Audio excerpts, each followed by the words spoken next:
and my girl got to my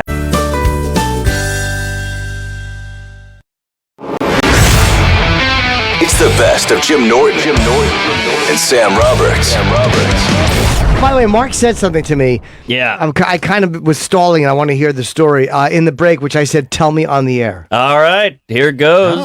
Saturday night, I got robbed. What? Yeah, break-in, B&E. No. Yeah.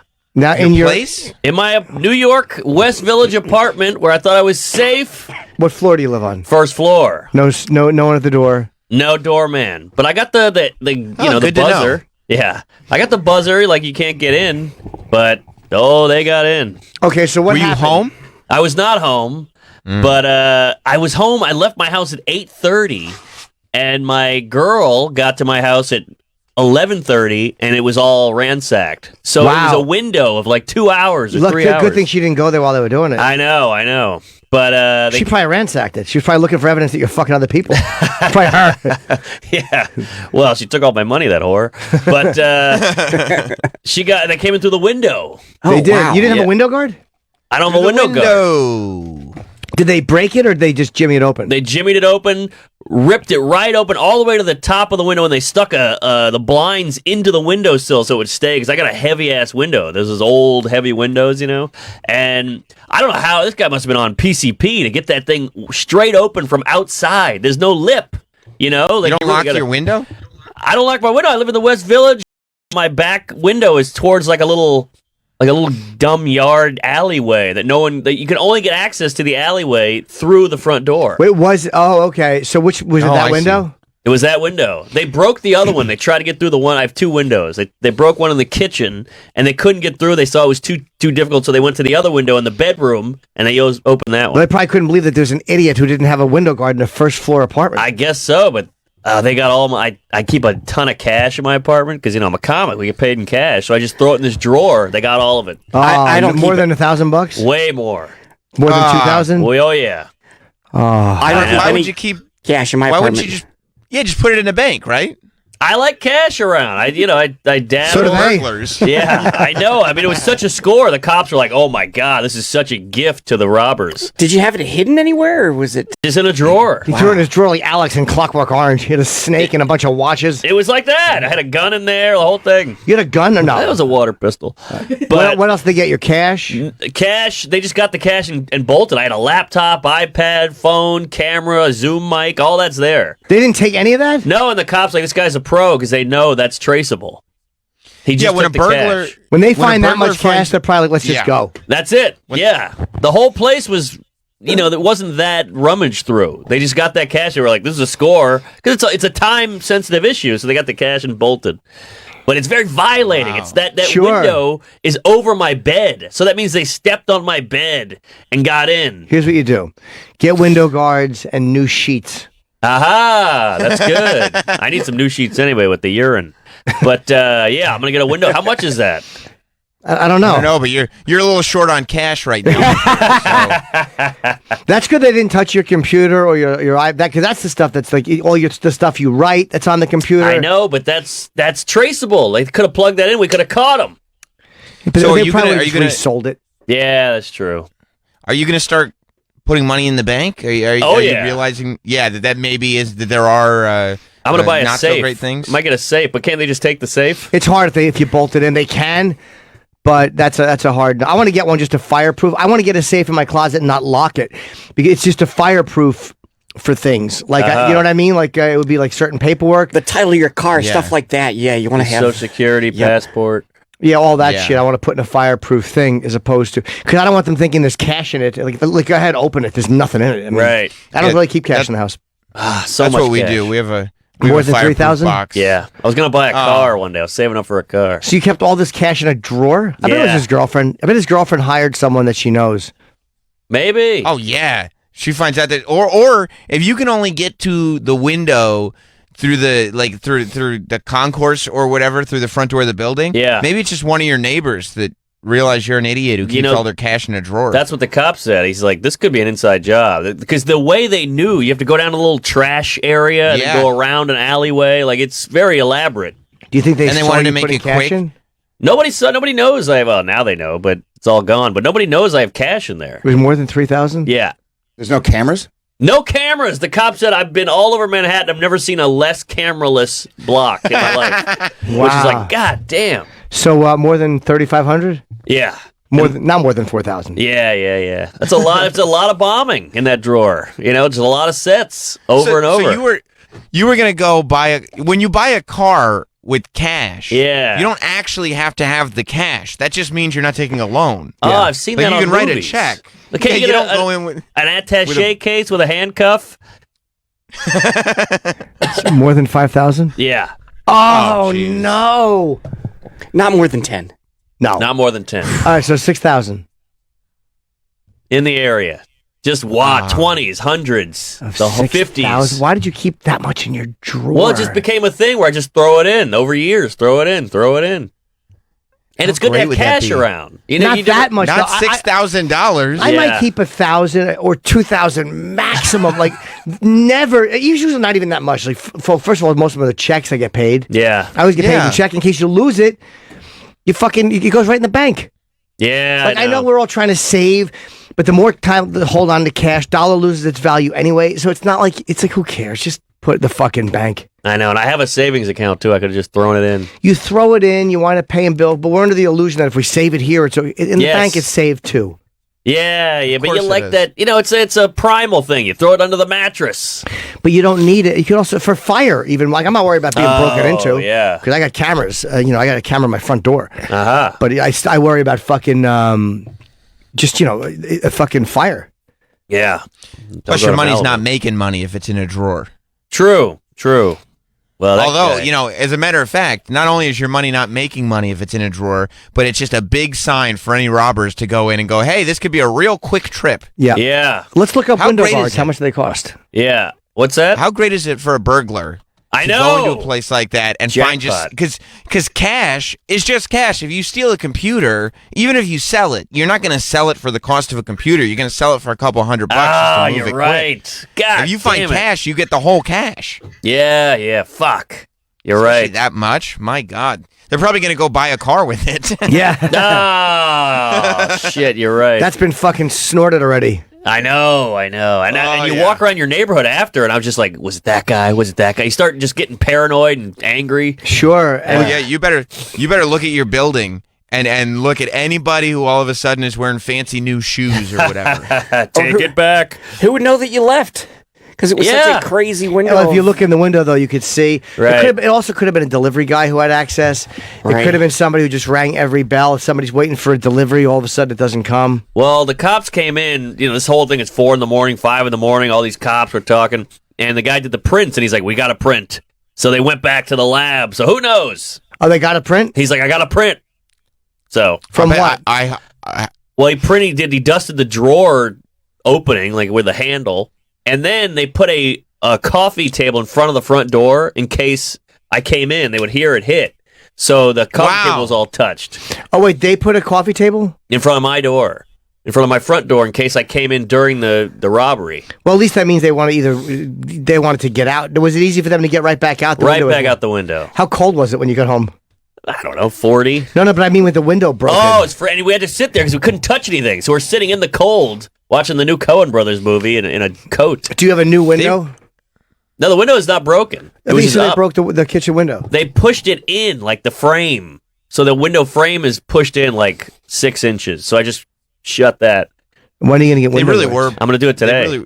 They really were professional. If they know to put a table in front of the door so they have Yeah. warning. Yeah. Also, they must have known. I'll bet it's somebody in the building because they must have known that there's no cameras. Come because you on. would think if it's an area right outside the building, like Yeah. if I would sit there going, there must be the building must have put cameras out here. It doesn't make sense in the West Village for a building not to have cameras right outside. Let's go to Marcos in Yonkers. He agrees. What, a twofer for Marcos? Oh, was he on before? Yeah, God. Yeah. Yeah, let's hit it. I call it with the CBD. I was gonna say this sounds like an inside job to me, guys. They knew the window didn't lock. Okay, they only took cash. What burglar is not gonna take laptops, electronics, they'll even put it in garbage bag. They would have used your laundry bag to take your stuff. I'm surprised they didn't take that either, the phone stuff, because you could always sell it really cheap. The cop said it's traceable. He's like, these guys knew not to take this. That's what the cop kept saying. That's a good idea to use the laundry bag, though. It sure is. Yeah. Marcos knows his stuff. Yeah, oh yeah. As a matter of fact, Joe's right. Maybe we should look into Marcos. Where were you, Jim? Do you think that there's a possibility that Mark's girl let somebody know, hey, there's a drawer full of cash in this place? Without a doubt. I think she did it. You do? No, but maybe not, but she knew someone was there. Yeah. Because she happened to come and find it like that. Come on. Aha. Oh, that's true. Interesting. And if they find her prints on the coffee table, It's okay. She's like, oh, that's because I was over at the place. I'm there all the time. That's my table. Well, haven't you been dating for over a year? I mean, it's the long con. Right. Well, she probably Maybe just she figured. She's like, just a couple more sets, Mark. Just a couple more sets. Maybe she just figured that Mark was, she just needed money for something. Maybe she had a drug habit you don't know about. Maybe. I say it was her. All right. She's Or she tired of all just- those lunches that you fucking took at her fucking job. That's right. Payback. She's sick of Mark and she's ready to collect. She's like, you know what? This relationship is going nowhere. He's going on the radio talking about how much he doesn't want to be in a relationship. Maybe there's $6,500 in a drawer with my name on it. You know, it's funny. It's one of those things where It was worth it. it is violating because I only had my car broken into once many, many years ago. I had parked in the West Village for the cellar, and I had this bag with stuff in it. I put it, and I saw a homeless guy look at me as I did it. And I knew to move my car. I knew I had to move. And when I came back, the window was shattered. The stuff was gone. It was just cash or whatever. But it is violating. You're like, Yes. someone has been in my shit Yes. and touched Yeah. my stuff. And it's so cheesy. I got all these photos of me and Jimmy Fallon and me and Louie and all these people. And I'm sure he looked at that and went, look at this hack. No, he kills probably me. thought it was Louis' house or fucking Jimmy Fallon's house. Well, my house is pretty small. But yeah, I mean, it was a bummer. Just Yeah. all your personal shit. I got all my Conan stuff on the wall. But and, you're so lucky, though, that they didn't take anything else. I guess so, yeah. And cash is replaceable. If you and could blah, lose blah, anything, cash is what you want to lose. Because the other stuff is all is really personal. Yeah. Then they know shit about you, and just the stuff you wrote, like all your joke ideas or any scripts you have on your computer. All that is, still there. But like passport, checkbook, social security card. Oh, a checkbook. They're not ripping you off in 1978. The fuck are they doing with a checkbook? You can buy something and skip town. I don't know.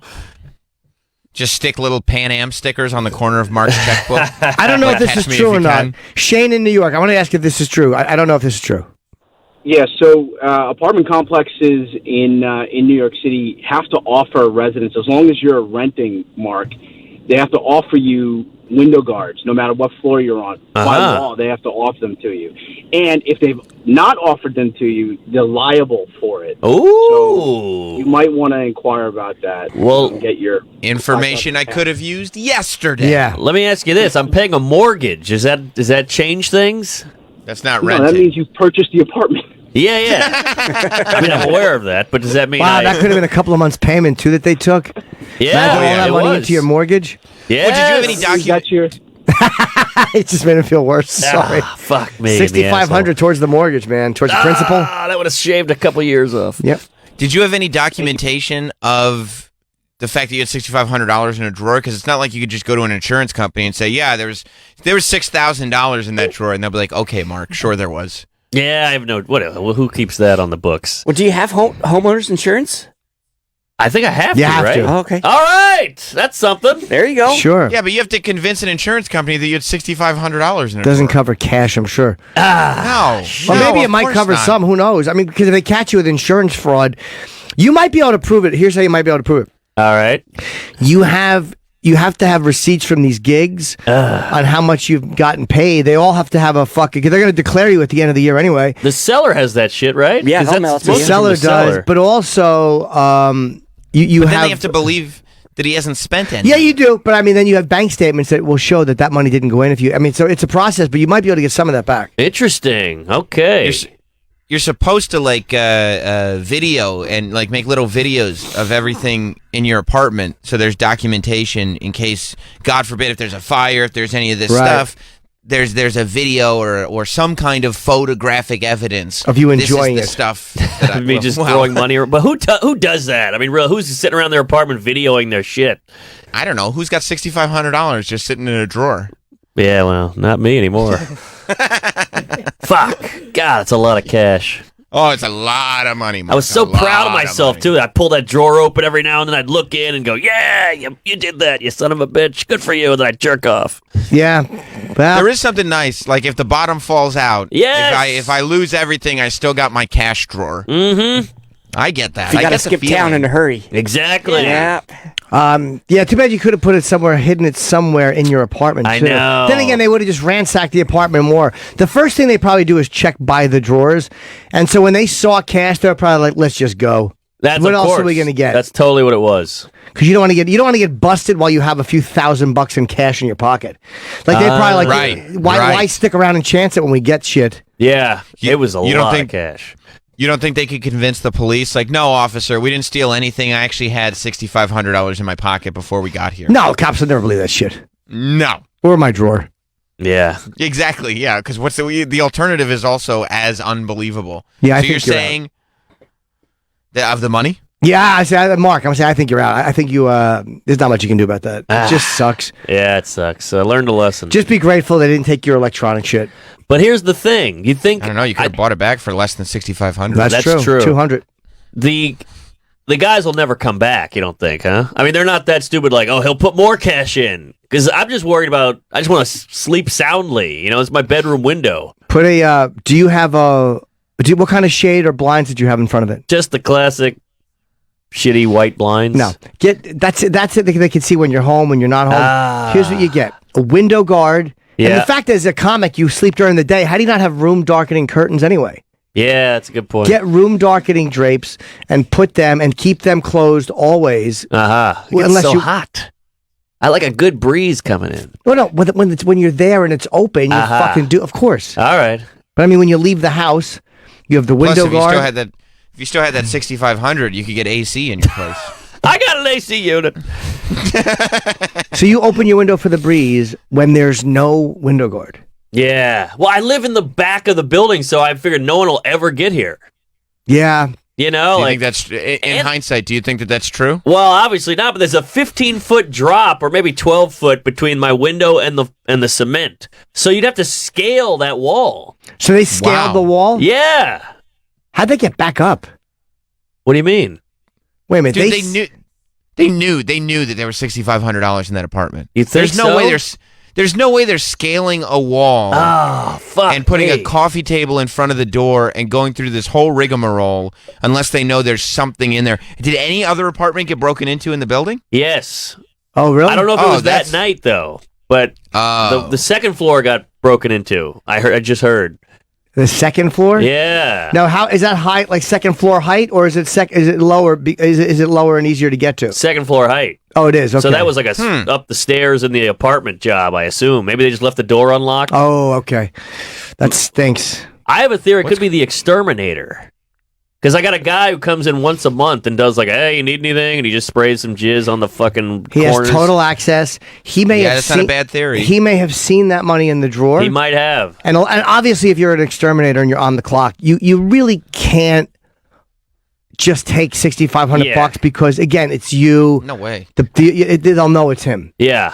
So what he may case the place during the day, and he may either A, give the information to other people, Uh-huh. or B, he may come back himself. I'm going to guess that if there's an operation going, you case the joint and give the information to somebody else who you work That's with. what they did on Breaking Bad. The exterminators would go in and then they'd sell the information to other people. Oh. And they had a whole. That actually makes a lot of sense. Interesting. Shit. Yeah, or they think, hey, I think this guy, because he may have taken cash out of there and you not know it. He may. Yeah. I bet you that guy, if it's him, he may have picked out $500 here and there. You're probably right because I never counted and it's all loose.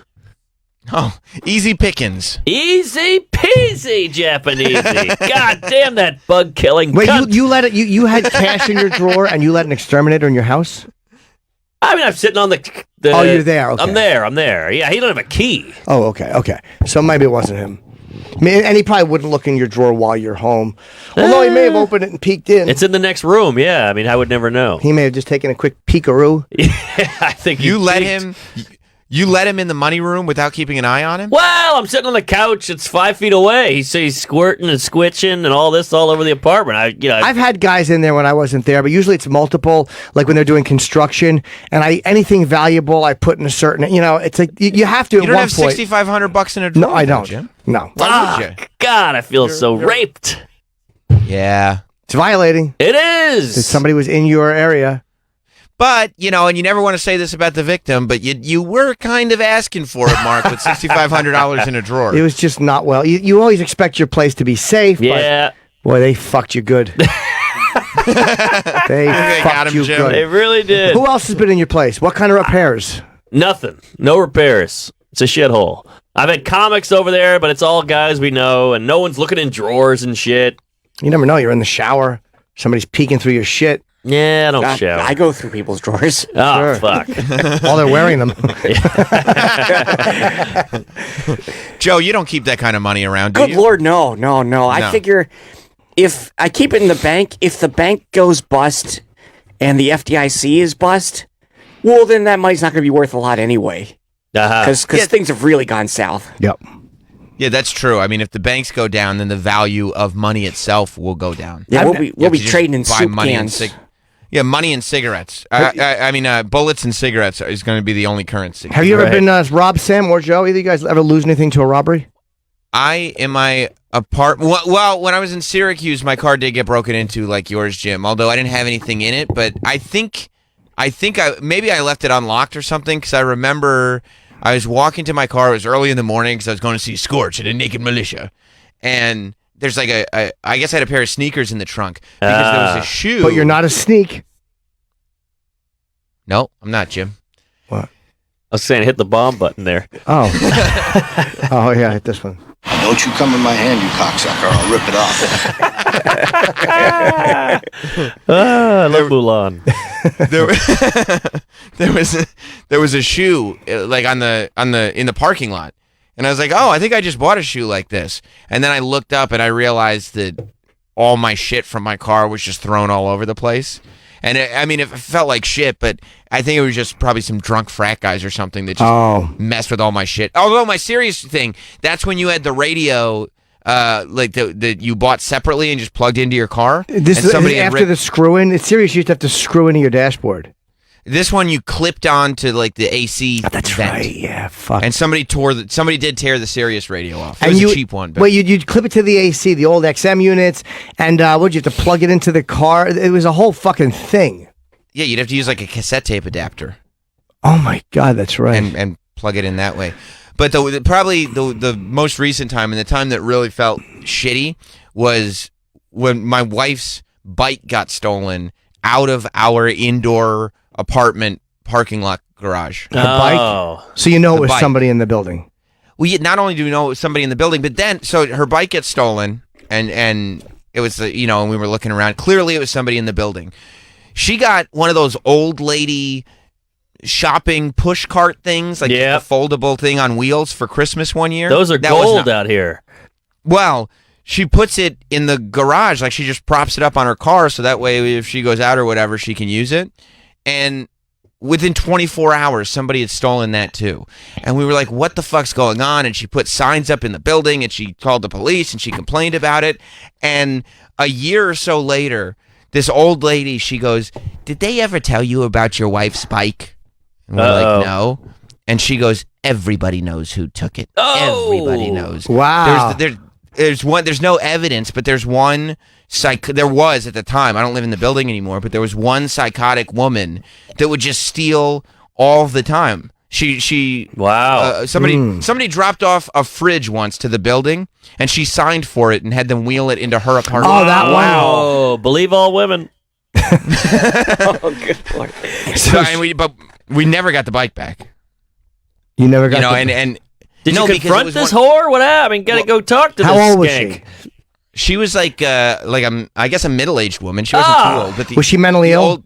Yes, the old lady that was telling me, she goes, well, the reason why nobody confronts her on anything is because the last person that accused her of anything, she ended up driving them crazy for years. At one point, she came up to their door and poured maple syrup all over it so it leaked through the doors. It was crazy. Whoa, you got to kill her. I don't want condiments on the door. This is a crazy woman that lives in our building. She'll never leave us alone.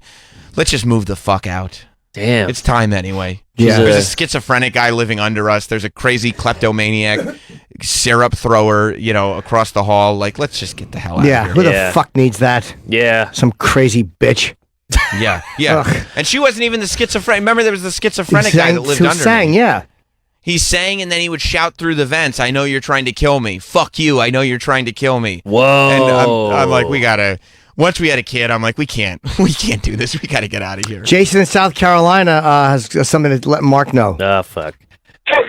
Mark, Jesus Christ, man. There are criminals sitting there with fucking sketch paper and pencils mapping out a blueprint of everything you're fucking saying. I mean, you're telling them how tall the fucking wall is, where the fucking windows are located, and everything else you still have fucking in there. Shut the fuck up, Mark. You got a good point there, sir. Mark, what is your address? My address is 2181 West 81st Street. I hope you just gave Joe Mackey's address out. That was a Seinfeld's address from the TV show. But when I was a kid, I got robbed all the time. I lived in a horrible neighborhood. And Christmas Eve, my dad bought me a new bike, brand new bike. And I grew up in a rough neighborhood, so the bikes were the quickest to go. I got plenty of bikes stolen, off me. And You had kids take bikes off you while you were riding them? Yeah. And did they ever beat you up? No, because I would just be like, all right, they'd always do hey, let me try your bike out. And I was like, nah, I'm good. And there was 6 of them on the handlebars, let me try your bike. And I'm like, no, thank you. And they just pull in front of me let me try your fucking bike. And I go, okay. And they would just ride off. Did you ever say, hey, did anyone ever bring the bike back after they tried it? No. It'd be nice. You needed Pedro's cousins protecting you from Napoleon Dynamite. Yeah. Well, these kids were pretty scary. We'll just say that. Street toughs. But one time, so Christmas morning came, and my dad goes, woo, you're going to love this one, baby. And he went to go get the bike he bought for me. It was gone. Someone had stolen it. And then I went outside to play with my brother, whatever. All right. Kid rides by on my new bike. Wow. Pretty heartbreaking. Did your dad do anything? Well, he wasn't there. I was just like, oh, what guy? Because he told me what the bike was, and I just saw it was brand new. It went ting when it rolled by. It was so shiny, and the kid looked at me and smiled, and just rode past me, and that's pretty fucking heartbreaking. That was probably the high for him. Till me ride by this asshole's house on his new bike. Yeah, this white kid, he's fucked. Normand is keeping the neighborhood in bikes right now. Yeah. Yeah, I gave a lot of bikes to that. I was like a charity. Now, why didn't John? Because you're. So I was going to say, because, Mark, you lived in a big house in a terrible neighborhood. Exactly. So you were poor for a rich area, but you were the rich kid in the poor area. Yes, right? yes. Or they at least thought I was. I was perceived as rich. Because you were white. Yeah, white guy, big house. We had 2 cars, and it was ugly. John in Pennsylvania, I want to know why you think this.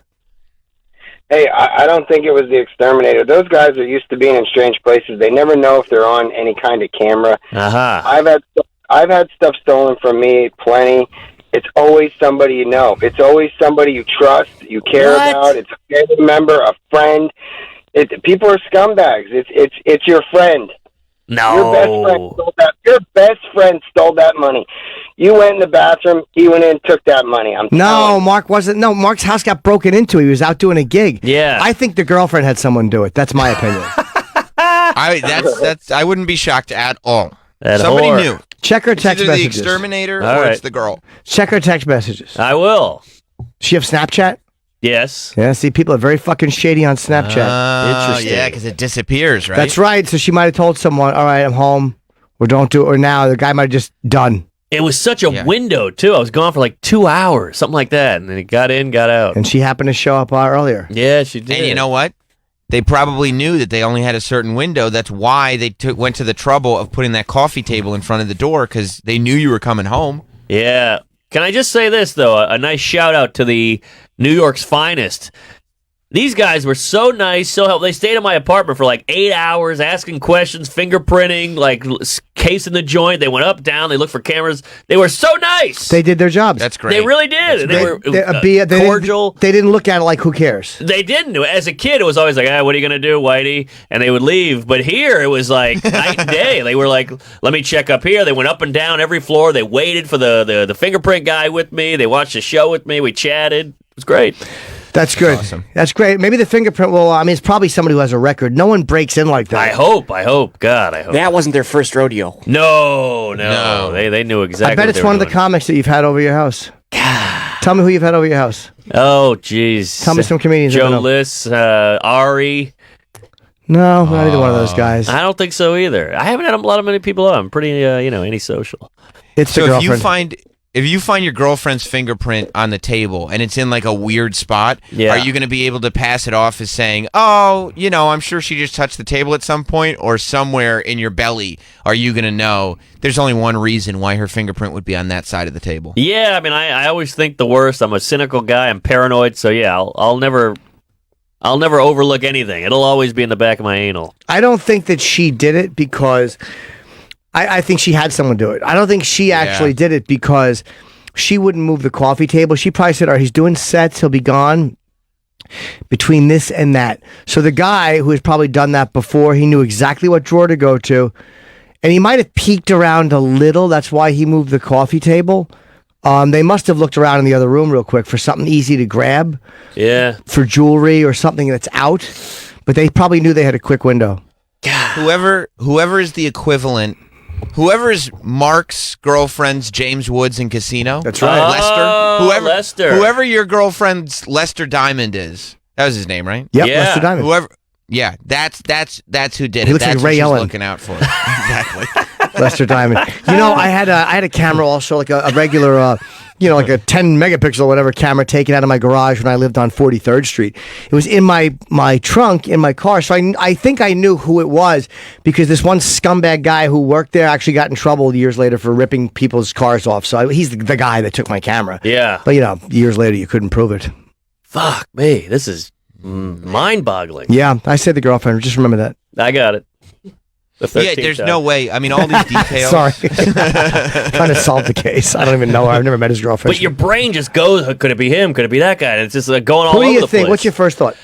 Well, you guys are really tickling something with this whole, he must have known, he went up to take all the trouble to scale the wall. There wasn't a ladder involved. You'd see a guy with a ladder, because getting up that wall, it's just a brick wall straight up. There's nothing there. So that worries me that it was so dedicated that he knew there was a gold at the end of that rainbow. Are you sure that it wasn't? Where was the coffee table? How do you know the coffee table got moved to the door? Because it's in front of the couch, and now it's in front of the door up on its side. So when my girlfriend came home, she hid it. Oh, okay. Which is very, obscure. They just have a coffee table in front of the door like that. I'm wondering, are you sure the window was broken the way they said? What do you mean? Like, you sure it wasn't broken from the inside? Like, you sure somebody wasn't inside and just... But then again, they wouldn't have tried two windows. And how could you put the coffee table in front of the door? Right. And still leave it there when you... And have the door locked. Yeah. So they went right back out the window. Okay. And it was so menacing. Coming home, you see that window shade blowing. Had she called the cops before you got there? No, because she's so sheltered and goody. I was like, get the fuck out of there. He could still be in there. And she's like, no. And I'm like, get out of there. She thought it was a ghost. And I was like, what are you, crazy? So now she's standing in the hall. I got home, she's standing in the hall in her panties. It was kind of hot. Yeah. So she's like, in her panties, clutching her pearls. Her big fat ass is hanging out there in the hallway. Does she have a nice big fat ass? She's got a great rump. That's and but that just triggered something in me that you said that maybe some place on the second floor was robbed too. Yes. But if they came in through the window and then they put the coffee table up in front of the door, that means they left through the window. That means that they did not, in that sitting, they definitely didn't rob any other apartments while they were there, because if they could have robbed the second floor, they would have just left through the door. They've already got access and robbed the apartment that way. Why would they leave through the window only to try to scale up higher? Nobody would do that. Because in my apartment, you have to go out the front door. That's the only exit. That's it. But that means that when they exited, They went back down. They didn't go up. So that means that they just came for your apartment. They may have left through the door and put the coffee table up, because if she hit it, that means the door can't open. She got in. Yeah. So maybe they did leave the door there and then open the door a crack and slide out. How would they lock it from behind? Oh, I don't know. It was You locked? need a key. Yeah. So let me ask I think they slid through the window. They slid back out. They came specifically for Mark's apartment, clearly, and then left right after. This is somebody you knew. It's either Joe List or your girlfriend. Maybe. Hold on. Ryan in Philly. I don't listen, so I don't know. Ryan, number 6. Hey, guys. I love you guys, Thank by you. the way. Mark, Tuesdays with Stories. I listen to every episode. I've heard you talk about it in the past, to put money in a drawer. Is that right? Oh, no. I'm Seriously? telling you, dude, I love you to death, man. I've heard you talk to Joe about it. Oh, mother. I'd go back to the early ones, man. Oh, jeez. Thank you, buddy. And Tuesday, Yeah, praise Allah. Wow. So maybe somebody heard your podcast and then figured out where you lived, or maybe somebody there's a way to look it up. I don't know.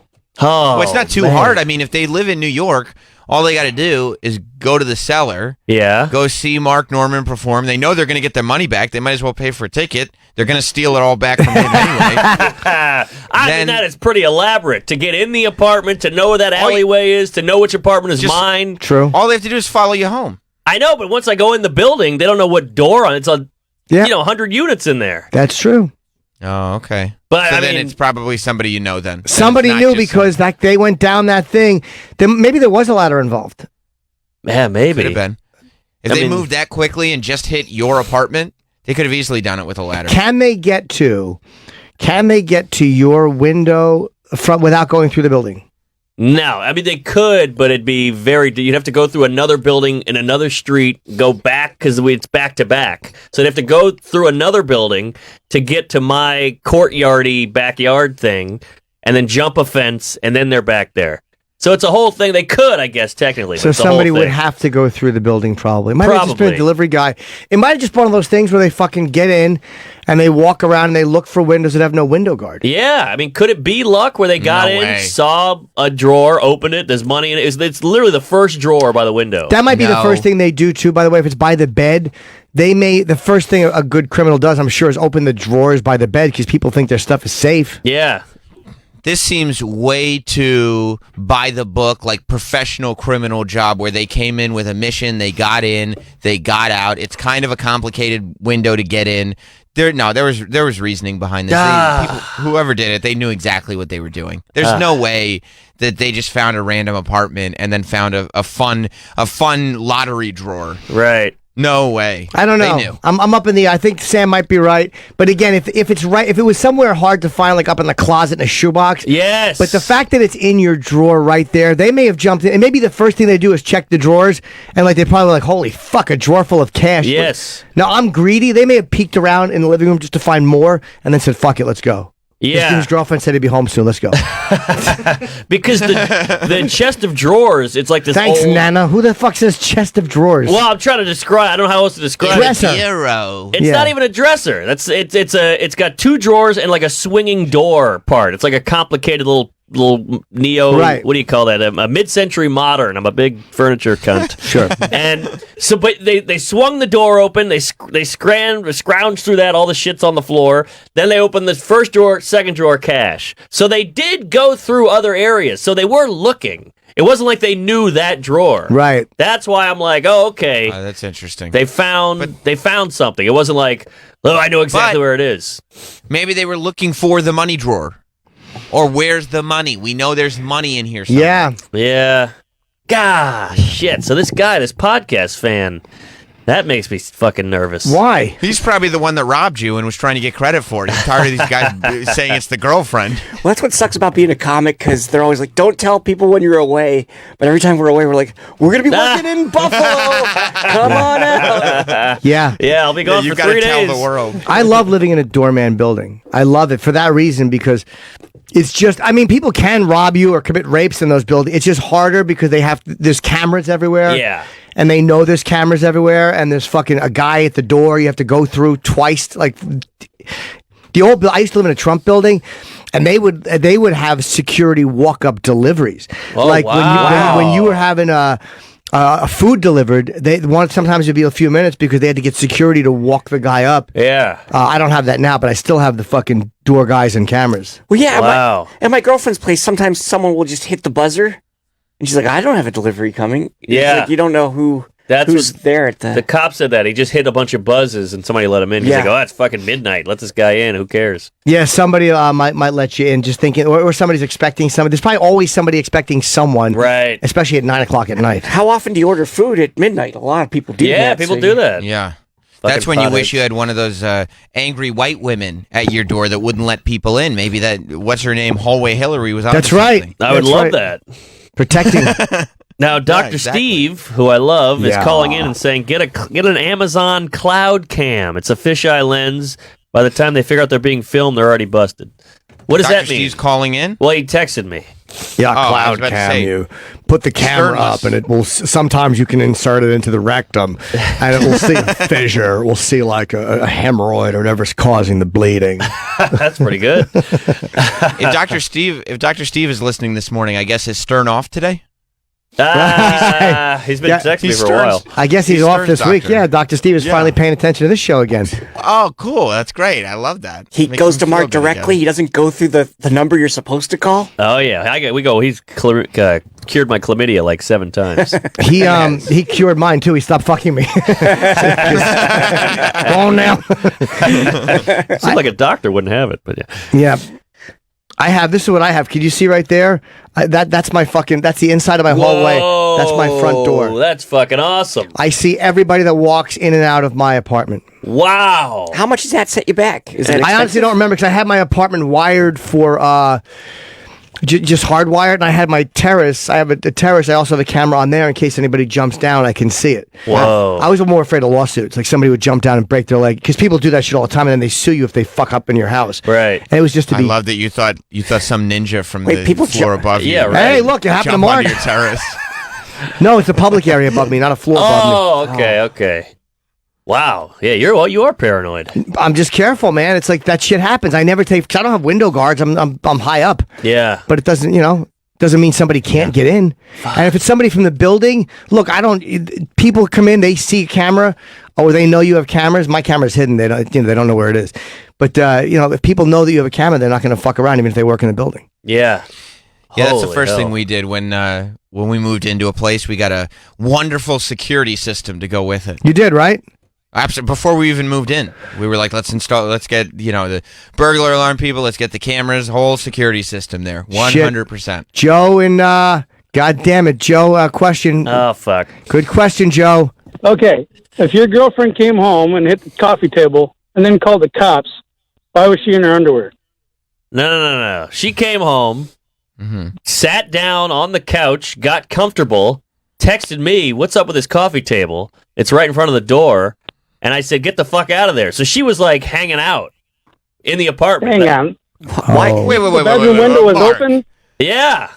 Everything was Okay. disheveled. All the drawers were open. No. Like 3 drawers had She been was open. in the living room and she sees the coffee table up and she probably thinks you left it there. She thought it was, first of all, she was half in the bag. It's Okay. Saturday night. She's out. And What are she you talking comes about? home. She was celebrating because she got another. Absolutely, extra- yeah, she her cut is coming. But why doesn't she put her pants back on? That's a good, again, She panicked. shit-faced. Okay, yeah, right. And Lester likes it when she's not wearing Yeah, any pants. yeah. I remember the first time I saw you, little colt, long-legged little colt. Fucking creepy. What a God. creepy. Yeah. I watched it this weekend. It was on TV. What an asshole. You were 14, long-legged little colt. Oh, I God. hate him. Huge Hate him. dong. Speaking of which. Hey, well, Yes, I've heard that too. So she's in her underpants, just hanging out in the hallway, wiggling it. Her ass was wiggling too. So I go, get the hell out of there, you dumb whore. And she goes, oh my God. She just stands in the hallway like a weirdo. How long did it take you to get home from there? 10 minutes. I sprinted. Did you cancel spots? No, I just finished actually. But I come off stage. It was 8,000 missed calls, 8,000 texts. And I just booked wow. it down 14th Street and ran home. All right. Ah, damn, Should've why'd I gotten- give the street away? God damn it. Bleep that. Bleep that. Lots of big. No one knows where you live. from All there. right. Are you on that street? No. I'm not even on that street, but that's where I ran down. Yeah. She was going, Should've how far gotten- away? What? Should have gotten Quincy on the case. Quincy would have solved this by now. Yeah. Her vagina was bulging, Sam. There was glass in the bed. You'd think by now we'd have some fingerprint improvements in the technology. It's a fat guy with a duster. It's like 1928. It's like Sherlock Holmes shit. I'm like, this is all we got? We haven't gone all advanced from this? Well, how the hell is he still fat? Yes! Hey, look, there's going to be a hit on that. You think? Uh-huh. They probably were in a rush, although a good... Why wouldn't you wear gloves? Would wear gloves. Yeah. Then again, you're moving a coffee table. You might not think. No, because you're opening windows, too. How do they know it's not... You got to keep your prints off the window, the window frame. How do they know it's not your fingerprint from your copy? They don't. Because they took mine. They took yours? You can see the black still on me. Oh, okay, wow. That ain't blackface. Oh, wow. When did that happen, Mark? This is Saturday night. This is fucking... Oh, wow. 2 nights ago. Yeah, this is 4 in the morning. I'm doing all this shit with cops. Oh, Now, let me ask you this. How is your girlfriend doing? On Sunday, is she a little shell-shocked? Does she have a new ring on? Right. New purse? She's wearing a mink. No, she's a little rattled. I mean, she's from Massachusetts. She's kind of, well-to-do and good life. Never been robbed in her life. I've been robbed a zillion times, so she was a little freaked out. She's one of these, she couldn't even wrap her head around who would do this. Yes, she could. She's very sheltered. Do you live together? It's in her fucking text messages. Of course she could wrap her head around who did this. Check her Snapchat. Lester. Why are you whispering? Sorry, Joe's whispering. Oh, no. I thought maybe I asked something I shouldn't have asked. What, if you live together? You're What's fine. wrong with You're that? fine. Oh, yeah, that's right. We're on camera. See, that's why you get the camera. There you go. Get a cloud cam, right? Fucking yeah, Joe Mackey getting it out. Do you live together into a mic? Is that what you were asking, Do you Joe? live together? Yeah. Yeah. I see. And you do live together, Mark? Basically, yeah. But you both have separate places? Yeah. Or she... Okay. Hers has got a Did you nice check her- couch. Yeah, $6,500 couch. It's Yeah. I bet it does. Do you stay at her house at all? Nah. Why? I like Yours my got place. robbed. I like my place. It's a great place. Yeah, sure it is, but you got to get a window guard. I got to get a win. I'm doing that today. Yeah, you should. And then you won't lose the breeze. You'll be able to. Aren't you worried about if you're right by ground level? Aren't you worried about rats and stuff coming when the window's open? I'm very optimistic. I never think about that shit. But you're probably right. I got food in there and heroin, so I should take it easy. Roaches is crawling in from the outside. Yeah. You're on ground That's level. Your window opens. How high above the ground is your window? Probably about 11 feet. Oh, that's fine for roaches. You know, when those alleyways behind a building, the ground is sunken lower. Yes, it is. Yeah. So wait, they had to come down a wall and then go up 11 feet? Yes. That's what I'm saying. There's no way they didn't have a ladder.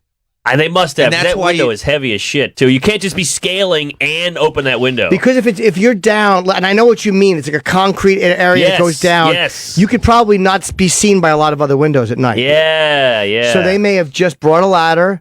But that's what I'm saying. It's not a random job. You don't pick a window 11 feet off the ground and just go let's try this I'll one.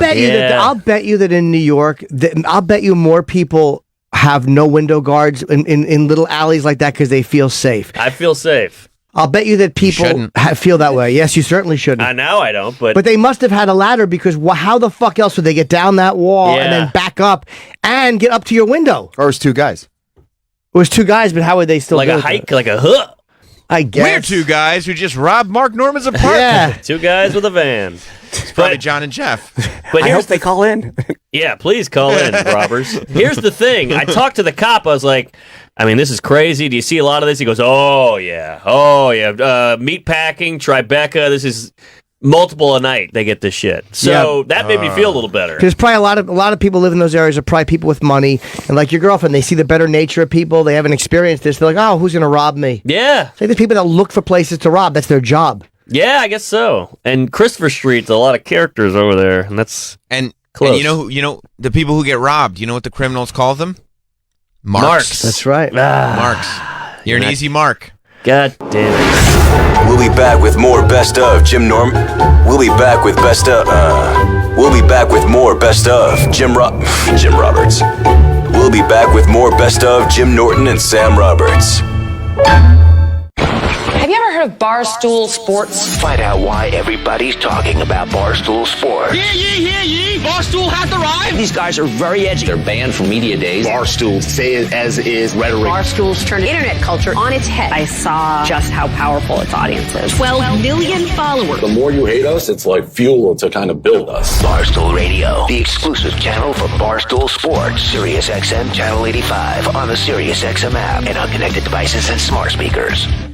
This is Hall of Fame quarterback Brett Favre. Playing on Thanksgiving Day was always an honor because you knew everyone was watching. Favre is down the sidelines. Favre, touchdown! The tradition continues on Sirius XM NFL Radio Channel 88. First up at 12:30, two of my rivals battle in Detroit when the Bears visit the Lions. Then at 4:30, the Cowboys host the Bills. At 8:20, the Saints take on the Falcons. Thanksgiving Day or any day, your home for the NFL is Sirius XM NFL Radio Channel 88. This story is called The Ugly Truth About Timeshare. If you think you've done your family a favor by buying a timeshare, you need my help. Hello, I'm Chuck McDowell, CEO and founder of Wesley Financial Group. 10 years ago, I started helping folks cancel their timeshare contracts, and in the process started what's now called the timeshare cancellation industry. Timeshare is the only thing that you can buy that you can't tell me how much it's going to cost or when it's going to end. When you buy a timeshare, you give them a blank check to fill out any amount they want for annual maintenance and assessment fees. Sound crazy? The crazy thing is, this never ends. Stop the insanity today. Call my office now. I guarantee if we can't cancel your timeshare contract, you'll pay nothing.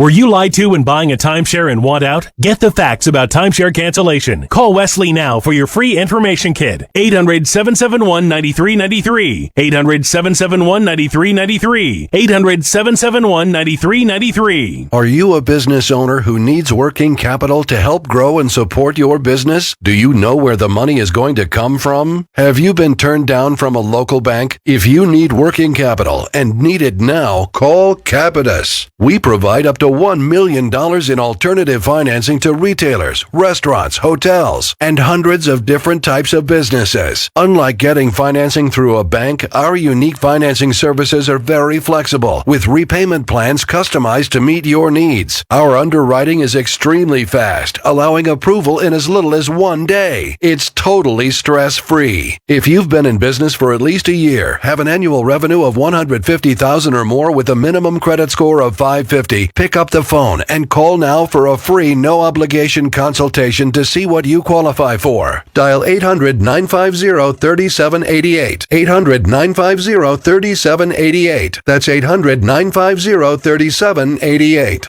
NFL fans, go to NFLshop.com for a special holiday offer today. NFL Shop is the ideal place to get all the latest officially licensed NFL gear. Choose from the largest assortment for all 32 teams anywhere. NFLshop.com is your source for the best selection of officially licensed NFL products, from jerseys, apparel, hats, collectibles, and more. Shop now and get a special holiday offer at NFLshop.com today. Your next haircut now has a shortcut. Introducing the Sport Clips Haircuts app. That's right, now the cut you want is just a tap away. Just download the app, check in at your neighborhood Sport Clips, and choose your Guy Smart stylist, and you're done. We'll text you when your stylist is almost ready. Then head to Sport Clips for a championship haircut experience. It's home field advantage for your hair.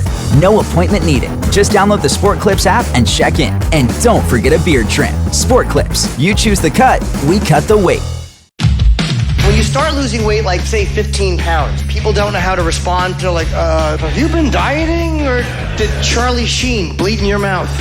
Catch Jim Norton live. Hey, it's Jim Norton coming up December 12, 13, 14, my final shows of the year, or maybe ever if I die. Caroline's Comedy Club here in New York. What a fine, festive way to spend the holidays. Come down, have a couple of laughs. For tickets and information, go to jimnorton.com. College football rivalries. These games can make a lousy season great, make a great season terrible. Rivalries bring out the best in every player and coach on the field. And all around the country, families become houses divided because someone chose the wrong side. The stakes could be border skirmish, a battle for in-state supremacy, or maybe they're playing for some old beat-up trophy. But it's the rivalry that matters. College football rivalries. Hear the biggest games this week on Sirius XM. Hi, I'm Steven Singer. Yep, that's me, the I Hate Steven Singer guy. People ask, what does this mean, I hate Steven Singer? Well, it's mostly other jewelers that hate me. Why? Well, most other jewelers love to negotiate because, frankly, it increases their profit margin. Here's how it works. They take a diamond ring, they mark it up 4 to 5 times, then they let you negotiate a too-good-to-be-true deal. So you think you got a great price at 40% off, when in reality, they could have taken 60% off. This is an insane way to shop. It's crazy, right? You work too hard for your money. Why should you have to negotiate? Experience the difference at Steven Singer Jewelers. One place, one price. At the other corner of 8th and Walnut. By phone, 888-I-HATE-STEVEN-SINGER. Or online at IHateStevenSinger.com. One place, one price. Oh, by the way, at Steven Singer Jewelers, we back it all up with the best guarantee in the business. Full lifetime trade-ins and free shipping both ways. Visit me at the other corner of 8th and Walnut. Or on the phone at 888-I-HATE-STEVEN-SINGER. Or at IHateStevenSinger.com. One place, one price. Message and data rates may apply. Individual results may vary. Exclusions apply. But hey, I'm buying a huge flat screen TV so I can finally see it without my glasses. Why not just get LASIK at the LASIK Vision Institute? That's what I'm doing. My glasses and contacts are a pain. I'd love to finally get rid of these, but who can afford LASIK? You can. Because the LASIK Vision Institute is offering dramatically low prices and an absolutely free consultation. Just text CLEAR22 to 350350. The LASIK Vision Institute has already performed over 1 million procedures. They use the latest FDA-approved LASIK technology that helps the majority of patients achieve 20/20 vision for a fraction of what others charge. Better vision, better value. The LASIK Vision Institute. Make this the year you finally get LASIK. For a free consultation plus an extra 20% discount, text CLEAR22 to 350350. You'll see for free if LASIK is right for you. That's CLEAR22 to 350350. Warning. If you're drowning in debt you can't afford, do not let the credit card companies trick you into thinking that you have to pay it all back, because you don't. What the credit card companies don't want you to know is that there's actually a way to get debt-free without paying off your entire debt or going bankrupt. If you have $10,000 or more in credit card debt, you now have the right to let us settle that debt for a fraction of what you owe. For free information, call Credit Associates now. 1-800-900-8407. We'll even show you how much money you could save. If you can't afford to pay off all your debt, do not let the credit card companies trick you into thinking that you have to. Call Credit Associates now for free information on how to get debt-free faster than you ever thought possible without debt consolidation or bankruptcy. We depend on your success and offer a guarantee, so there's no risk. For free information, call now. 1-800-900-8407. That's 1-800-900-8407. 1-800-900-8407. We are back with more Best of Jim Norton and Sam Roberts. Who's the guys in Ireland that you love? That they fucking guys that he soaks his hand in gas? Joe Joyce? Yeah. I am the greatest. I am the fucking great. Sam, if you ever started looking into like the Irish Traveler fighters like Joe Joyce, you would forget wrestling. These guys are like wrestling times 10. Really? The greatest. They just fucking, they're bare knuckle fighters in Ireland. And the guy, I watched one where the guy said he soaks his hand in gas to make his Soak it skin in tough. petrol. Yeah. They're the greatest. They have the same personality as wrestlers. Is this old or is it happening now? It's happening now. It's been happening for hundreds of years. But they have this like shit talking mentality. Yeah, and but then they're they meet really each fighting. other and they fight and it gets ugly. Do they really hate each other, or is that just hold the whole Yeah, they thing? beat the shit out of each other. I don't understand. There they go. That's one of the young guys. Soaks his hand in petrol. But Let's see you that. know what I love about this guy? He's wearing like a traffic controller vest. It's Yes. neon yellow. And he's in terrible shape. He's got titties. He's got a belly. But because they drink all day, but they fight. They can fight. Yeah. I mean, they fight for like, some of these fights going for 35, 40 minutes straight. Yeah.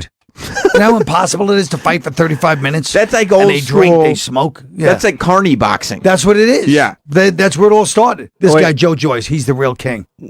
I am the real boss. Is he dead or alive? I am the real boss. Bye. I think he might be on his way out, but he's People must die doing this. I don't know, but they they definitely have get rules injured. though. They don't beat you on the ground. Like if you go down, they let you get up. Yeah, they have you gotta- there's a yeah. weird rule, a weird honor system, I guess, when they're Yeah, fighting. it's all punching. You can't wrestle. I You can't see. kick. Yeah, I'd like to hear Some of them are pro boxers. That guy Tyson Fury is from one of these families. Is that where he's from? Yeah. Oh, I would hate to be a pro boxer and find out that his history is this real life like different Joe. Why? Just different Joe No, Joyce. Who's that? Oh, that's Joe Jr., yeah. Oh, Joe Jr., it is, okay. It's one of the, well, they're all related, like Billy Joe Shavers. Like half the boxers are from these families. Half the boxers in Britain. Wow. Yeah. Oh, these guys are Ireland, right? Yeah, but Britain too. Yeah, James Quinn, McDonough. Hey, guess who I'm rooting for? And this is what do you find them on YouTube and you just like look up their interviews and stuff like that? Yeah, you look up their fights and their interviews, and it's just bloody. I mean, it's brutal. Do they have mouthpieces in? I don't know. I don't think so. How did you stumble upon this? Well, it's just kind of a thing I've kind of known about. I remember a friend of mine when I was a little kid, he went on a trip to Ireland, and he goes, yeah. He goes, I go there, and there's this bunch of trailers down the block, and I had to fight every day. I was like, what do you mean? He goes, yeah, these kids, they fight all the time, and they're like, America, hey, yank. And he had to fight every day, because it was right next to the trailers. Right. It's what they do. Yeah. But it's like it's like we all gather around and watch this one fight. Yeah. It's not like it's a gang beating you up.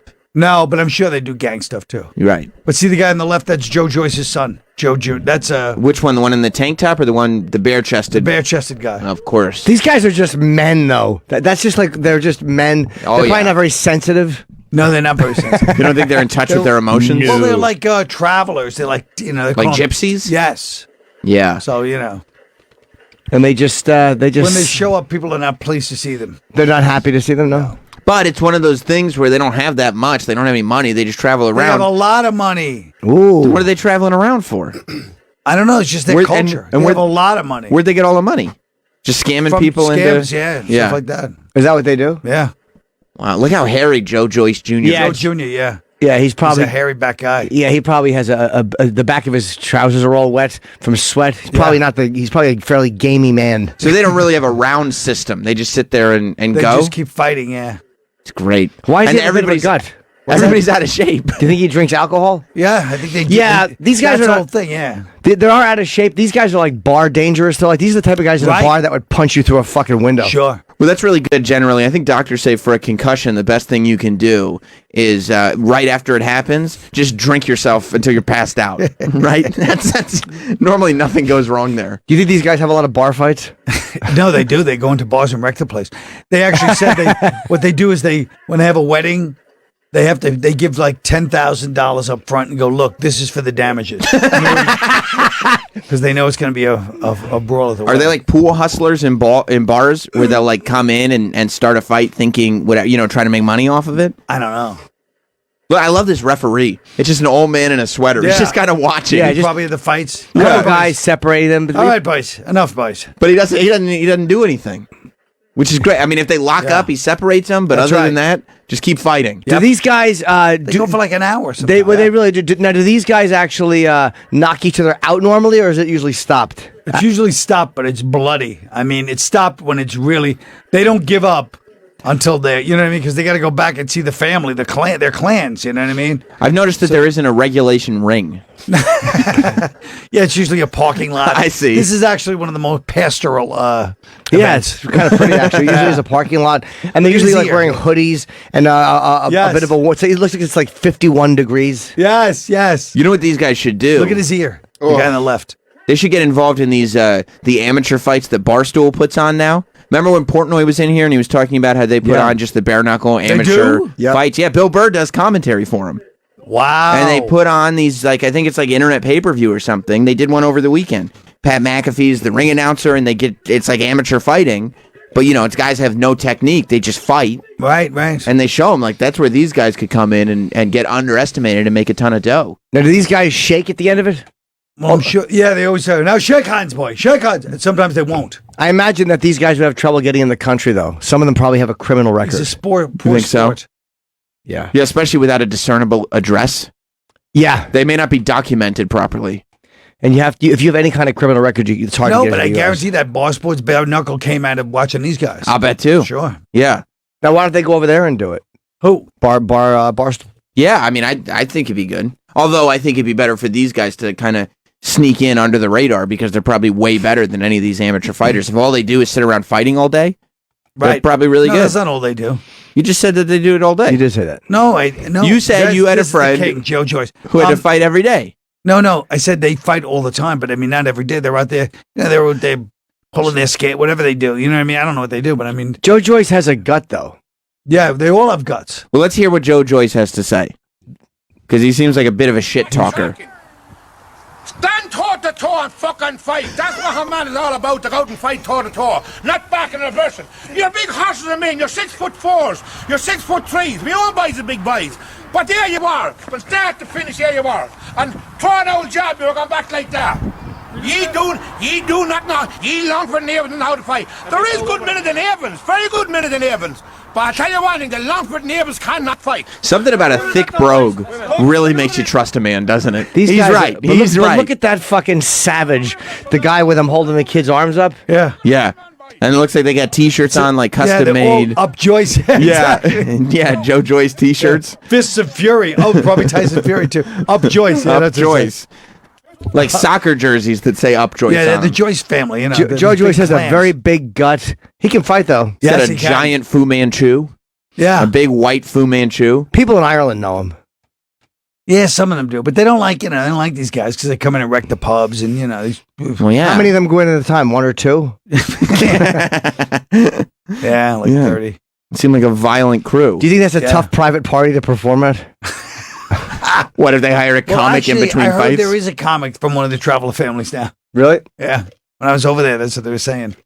How do you even function though in a culture that doesn't fight like this? Like this is how See, look at the problems outfits, are by the way. solved. Sorry, That's his son. They're in Right. shorts and fighting, and these guys are all breathing, and they have the fucking wool hats on, Yep. and their hands are in their fucking hoodies. Yeah. So it's probably 45 degrees, 50. It's just shit. Like how would you deal with like a young liberal progressive comedian trying to work out the issues of the day when this is the world that you come from?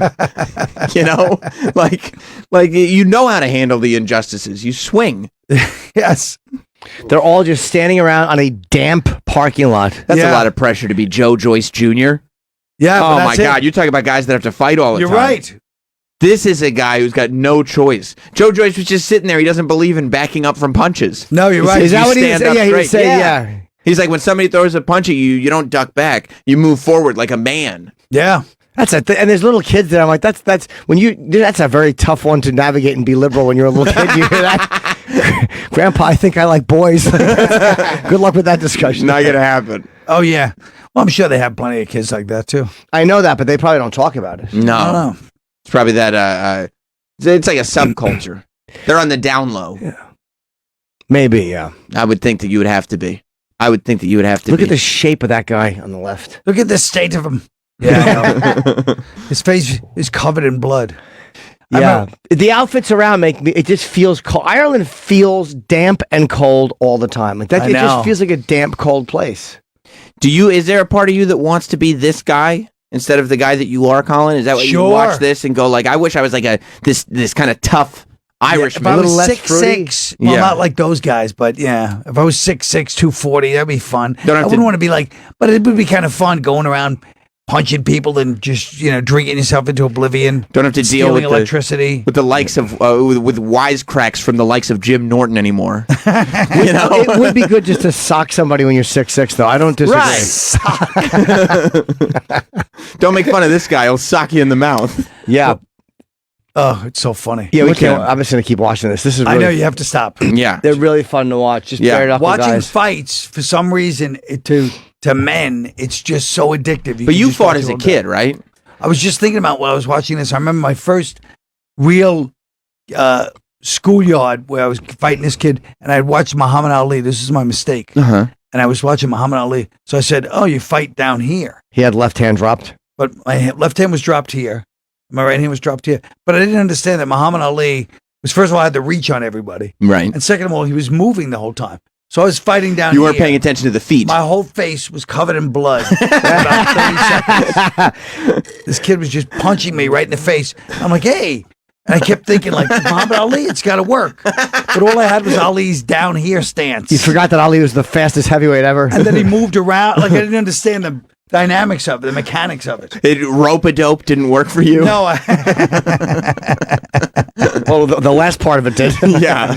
So did you fight it? Because I mean, the Well, you had classic photo of you where you're all muscles and you're Oh, crushing, yeah. Oh, you're flexing, Mustache. like that seems like a guy who's ready to be a fighter, you know? No, but I was, I got in some fights, but I was never really a fighter, like real fighters. No. But I got in fights, but I wasn't great. I wasn't good at it, Just a scrappy kid. Yes, I was always involved.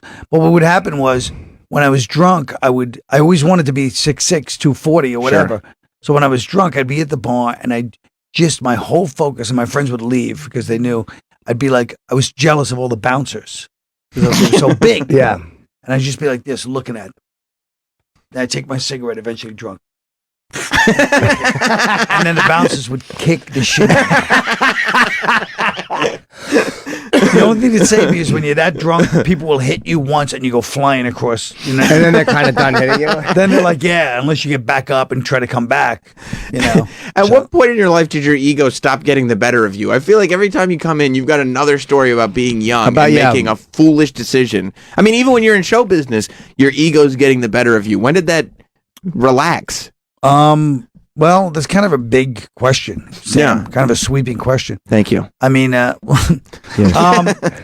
don't know. I mean, I still feel like I have an ego. So it's not like, I guess you're entitled to. Everyone you've has got an ego, yeah. But you've got accomplishments under your belt now. You don't have the type of ego where you look at a guy who's clearly bigger than you and you flick a cigarette at them. Right, or write a script like Crocodile Dundee 2. Yeah, and just assume that I should be the lead. Exactly. Yeah, slightly pompous. Yeah. Right. You're a little bit more aware of your place in the business. Yeah. Yeah. I mean, yeah. I don't know. I mean, I don't know. The like the boxing, like the wanting to be big, that part of my ego, I was always just like that. I was always, like, I used to play basketball, and I swear I couldn't believe, like, I would go into these teams, like, I went to Erasmus High School to try out for their team. What's Erasmus High School? It was an all-black high school. It was an amazing team in Brooklyn, like, at that time. And I said, I want to play on them. I'm good. I wasn't even a starter. I was like the only white kid on the team in my junior high school, but I didn't even start. I was like sixth man. But even then, when I didn't start, I was like, coach, man, how can he not start me? You know what I mean? But when did the self-awareness kick in? Because it seems like, when will it? Yeah. It seems like growing up, you had zero self-esteem issues. If anything, the issue was it was too high. Yeah. I had high self-esteem. I was one of those people. But it's everything I did, I'm like, yeah, I know the problem here is people don't understand. Just give me the ball more. Let me play more. Right. Well, how did your audition go? So I go for Erasmus. You mean the tryout? Yeah. Yeah, we don't call it an audition. That's showbiz Jimmy. I'm not a sports guy. No. You're more of an artist. I go in. I tried out for the old Brooklyn team too. So it wasn't just one high school. It was the old Brooklyn team, which was all black in the middle of like Bed-Stuy, back when Bed-Stuy was Bed-Stuy. And I just show up on the bus. And I go, yeah, I'm going to go play. I'm going to try to get on the old Brooklyn team. Mm-hmm. I mean, and I'm there. It's all like hundreds of black guys. And I'm watching them play ball. And I'm going, yeah, these guys are good, And then I watch this one guy. I'm like, oh, man, this guy's better than me. And then I get on the court and I was like so average. And afterwards I was just like frustrated, like, man. And then I started, I guess right after that, after watching them play, I was like, you know what? Maybe I'm not cut out for bad. Maybe I'm not going to be a great. Did they tell you right then and there you're not going to be welcomed into the team? No, you just kind of know. Like they're focusing on a couple of kids, right? And they're looking at everybody else like, "What are you doing here?" You know what I mean? And are you depressed after that? You're like, I thought I was going to be this guy, and I'm not. Or are you just like, I got many other skills that I can rely upon? No, that depressed me because that was my dream. And then I just started smoking cigarettes and drinking, and because I was like, I'm not going to train for something if people aren't going to appreciate my talent. So it wasn't. How tall are you? At the time, I was even shorter, but I'm 5'10" and 3/4. How tall were you then? Probably 5'10" and 1/4. 5'7". Yeah. Okay. 5'7". Not particularly strong. You're slight of frame. Slight of frame. Couldn't really jump. But, don't ask heart. me. Because I'd play, what's that? You had heart. I had heart and I had delusions of grandeur. That's it. You're the type of guy that plays basketball with 2 knee wraps. Like you're No, I'm not like those guys. No, I know those guys, yeah. They think, now I know, I don't even try to play. But when did you become aware of your delusions of grandeur then? Like when were you able to reflect on things and go like, my God, I've been an ass? I think that it comes in waves. Like I think the Crocodile Dundee 2 thing, the fact that I rewrote the whole script, when I started realizing that was like 10 years ago, I was like, oh my God, that's the kind of person that if they showed up on the set, I go, this is a mentally ill ass. I said, how could I be a normal one of comedian, respected by my peers, and still be that ass that would show up with a script and hand it in and think, Is it the same type of an ass that would be at the birthday party of a legend and say, don't introduce me, I'll just walk up, they'll all know me? Oh, yeah. Well, you mean for the De Niro roast? Yeah. That What was, happened? That I didn't think they would know me. That was a different kind of ass. That was a diluted. Yeah, that was a very diluted move. Well, But Tough that- Crowd was on the air at the time. Tough Crowd was on it, but I didn't think they would know me. Right. I guess I thought I just had this idea in my head. Like I said, I mean, I was like, this is my moment to be friends with De Niro. Like I was doing stand up at the time and it was going really great on my show. So I was like, this is my moment to take it to the next level with Scorsese and De Niro and become the missing link in their Yeah, they're a little rat pack. Yeah, like they need an Irish guy. There's clearly a missing link. Yeah. And I'm going to be that. Like, you've already concocted this thing in your head. Right. Right. Like, and so I showed up and you could not have had a cooler. It's not like I walked in nervous. Remember, in comedy, you have to work out your material. I had 3 pages of notes, none of which I worked out. I had 20 minutes of material. I hadn't done one joke on stage, any of it. It was all for the birthday party. roast. Wow. I hadn't rehearsed it. It wasn't a roast. It was a 60th birthday party. It was a birthday party that I turned into a roast. Yeah. You decided it was a roast. Yeah. I see. And it was Because you're gonna that's how you're gonna charm them. It's like, most people don't bust my balls, but this guy's funny. You treated De Niro like Shitloaf treated you this morning. Yes, I guess that's true. And it's the lack of intro after all those years that makes me crazy. Like Grace De Niro's wife would have introduced him, right, and said, I hired this guy, or I asked this guy to come and make fun of Bob, and then the crowd would have been like, oh, De Niro's wife got a comedian to tease him a little bit. This is fun, right? Because she would have smoothed it over and said, look what I got you. Yes, but. That would have been the better decision. But after all those years of stand-up, how do you put it mildly? Yes, you know that. I do know that. it. I do know it. But I've always had a flair for, I was like, you know what? I don't go for like traditional, let's introduce. You know what I mean? Like I've always felt like it's a little too standard. I mean, obviously there's a reason those rules are in place. Yes. But I'm always like using a mic. Well, yeah, but I mean, there is something to be said for trying to mix it up. That was not the right venue. How did you walk up and what did you just like? Hello? How did you focus everybody and just they handed you a mic? I walked up. I don't remember. I mean, I guess it was a mic. I don't remember if there was a mic. I just walked up. I put my notes down, which is always a nice touch when you're watching somebody put notes together. And then I just started, Robert De Niro with my voice, which is not soothing to people. Robert De Niro, I'm blurting. And I tell you, even Robin Williams goes, I look up, I go, why is Colin Quinn? What's he saying up there? What's happening? Robin Williams was a professional comedian. The one person that would know what I was doing didn't know what I was doing. Because it was just so sudden and abrupt. They just finished eating? No, they're in the middle of like half eating and half talking. And it was like, the lighting was almost like dark, but not dark. It was like everything about it was just, there were windows and it was, you could see out the windows. And it was just, everything about it was just, if she gave me the intro and I had done what she wanted me to do, just do a quick impression of Robert De Niro and leave. Is that what she wanted? That's all she wanted. Oh, because you did it on SNL. I did on SNL. So did De Niro recognize you immediately from SNL? I'm sure he did. I mean, I saw her whispering furiously into his ear, and like I said, no, this is from the. But the whole thing was like years later. I was like, you know what? It's all fine. It was just one of those things. They've had so many. They've been in 50 countries, 80 experiences. They don't even remember it. That's what I thought. Yeah. Then me and dumb Jim are sitting outside the cellar one night, and De Niro and his wife were there researching that. Abomination he made of a movie. And then the one that Jim was in? Yes. Truly horrendous. And that's when you helped well, I helped with a couple of lines. Yeah. You punched it up. Would you care to tell us what those lines are? You want to make fun of Crocodile Dundee too? I'd like to hear some of your zingers that made it into that movie. Well, I have no problem with Bob's performance. You enjoyed it. No, I wound up, they did a reshoot, and they could only reshoot from one angle because of the budgets. They couldn't reshoot all the stand-up scenes. It was just a couple of lines at the end. Well, that movie wasn't for you, though. That movie? Yeah. Oh, my God. The first time I watched it, I was like, yeah, it's stand up. At least I'll appreciate it. I almost fell asleep on my couch. Like I lied down. I was so sad watching it. It made me so depressed. Not because of the arc of the character, just because I was like, this is what they do with stand up comedy. You know what I mean?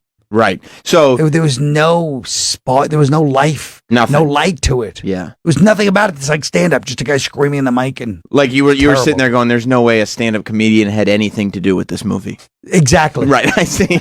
Exactly. There's no way a stand up put his input in. Right. Except in the most, like the most obsequious way, just going, "Hey, Bob, I have an idea for a joke. Good one, Jimmy. I like it. You switch it." You know what, Bob? You're right. Two of my great minds think alike. Well, you can lead a horse to water. So you're sitting outside the Comedy Cellar, and De Niro shows up. Yeah, De Niro shows up with his wife. So we're just talking for a couple of minutes, a little light banter. Sure. And then everything's fine, and they look fine. We're laughing, and then Jim goes, "Hey, remember the time Colin bombed at your birthday party? That's good. That's good that you said at your that. birthday party." And their faces, he'll tell you, they clouded over with such hate and memories. It's unbelievable. It right? spoiled everything. It spoiled everything. It spoiled everything. So it wasn't like Changed the whole energy. It wasn't like the way we can remember something going wrong fondly and go like, "Oh yeah, that was so embarrassing. Like this is fun." That's what we thought it would be. Right. Yeah. I thought so too. It was the same response the old man had when he recognized Alex in Clockwork Orange.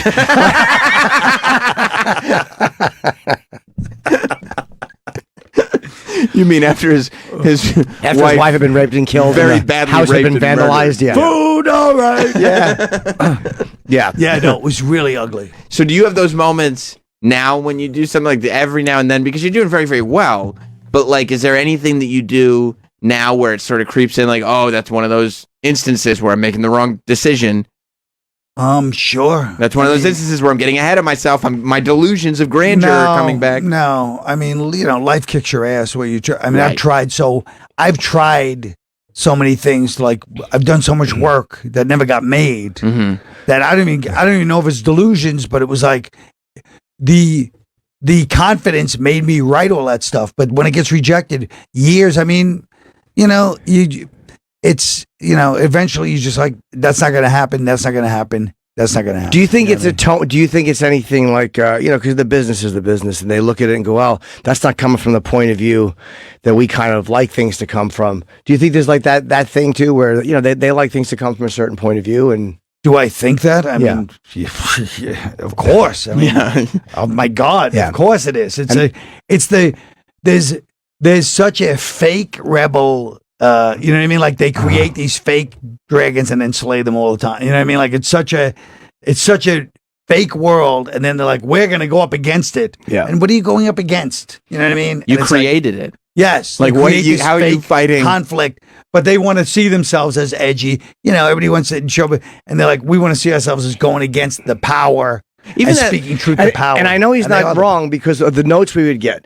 Like and Tough Crowd, the notes you would get would be very all in line with that. Like, they let us be kind of rough on Tough Crowd. They let us get away with a lot, but the notes we would get were always The only reason they let us get away with it is because we blitzkrieged them. We surprised them with what that show was going to be.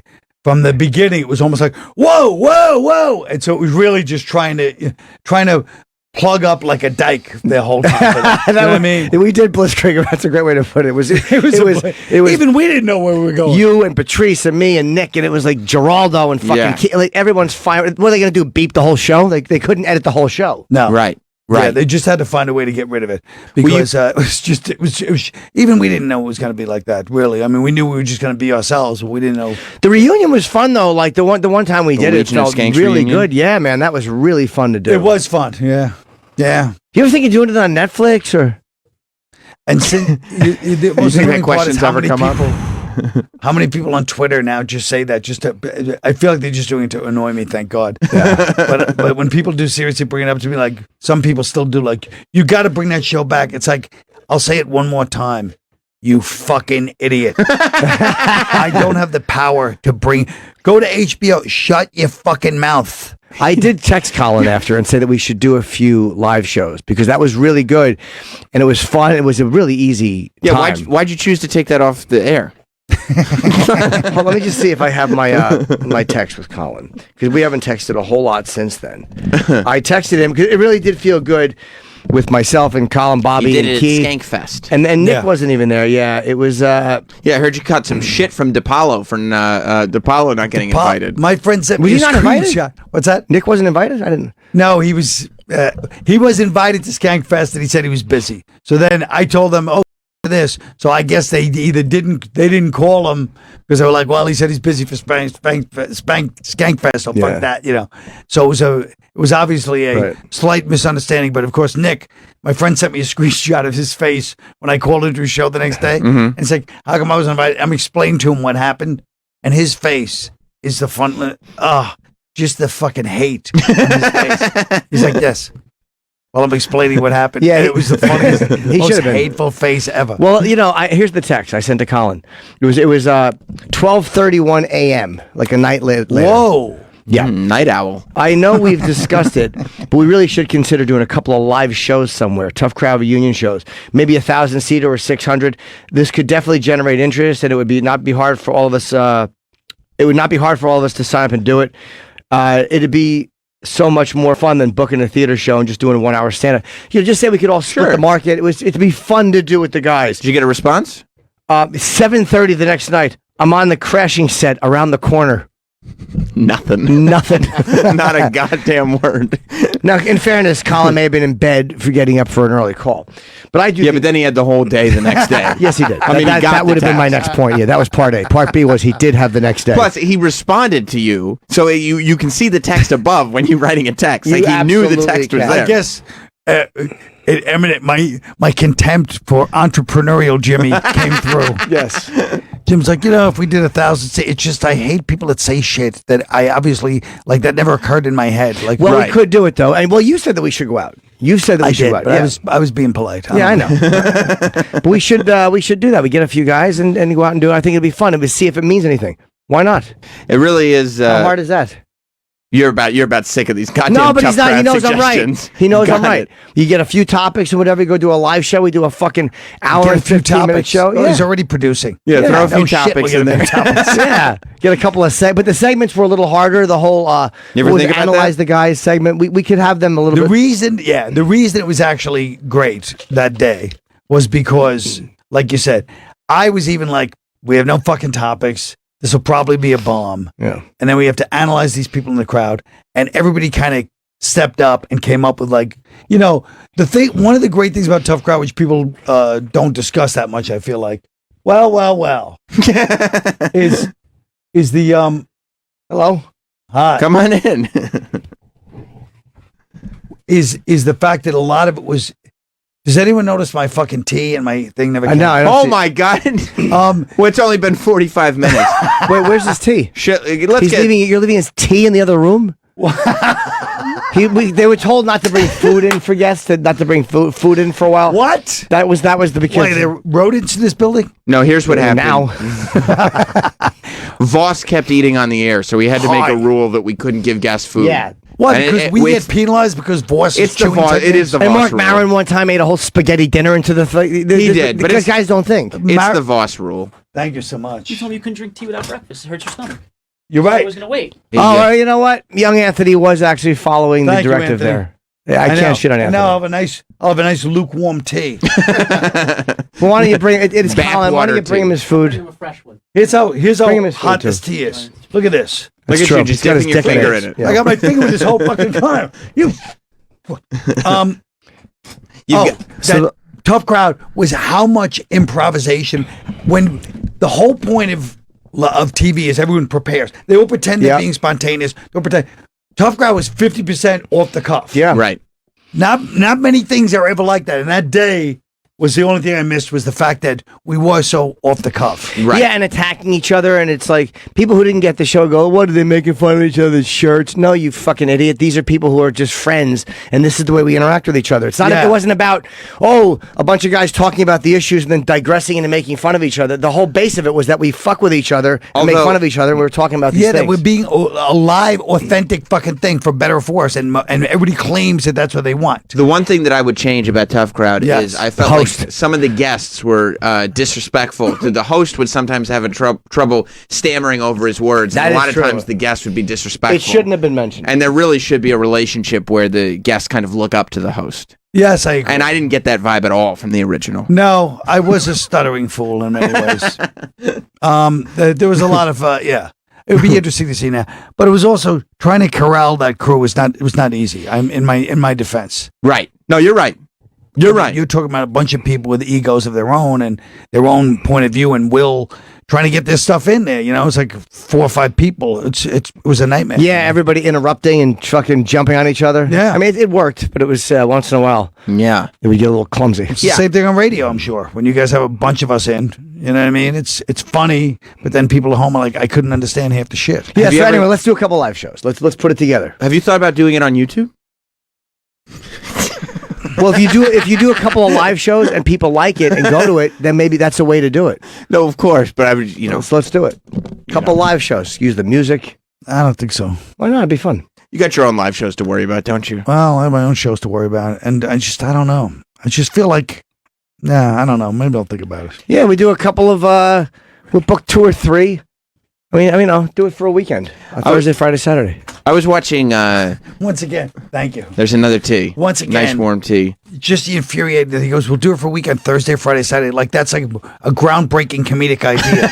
Well, I'm trying to, lead us into getting Thursday, these shows. Friday, Saturday. Ooh. Are those good comedy nights? I can't do Sunday because of radio. Would you not have thought of that? No. I never would have came up with that. So let's do a couple of weekends. Look, we'll you book could a couple of. We'll book 4 shows. You could do it this at a boardroom table or something. Right? What? No, you can't because Sam, don't minimize our Tough Crowd reunion tour. Yeah, I'm trying We're not to doing text a boardroom him. fucking table. What does he mean? No, by he's that? saying we can discuss this at a boardroom table. Oh, Meaning you don't need to do it on the air right now. He's like, what do we do? Like a Thursday? Do you want to do a Thursday and a Friday? No, but it is He's good got to a do good- now he because brings up a good He does point. not bring up a good point because when we try to do it off the air, we don't get texted back. He brings up a terrible point. Oh, because Some you of have us- him trapped. Yeah, because he's on the set of Crashing. Sorry, Judd was giving me notes. Asshole. I love that. You're like, we should bring back the show you created. Yeah. And Colin's like, don't have time for that. I'm hanging out with Judd. Well, Colin wants to bring it back on some level because we talked about it. It was very fun. All of course us he were very does. sad at the end of it. It felt good. We enjoyed it. We want to do it again. Of course he does. That was quite a compelling argument. Yeah. Sure was. We enjoyed it. We did.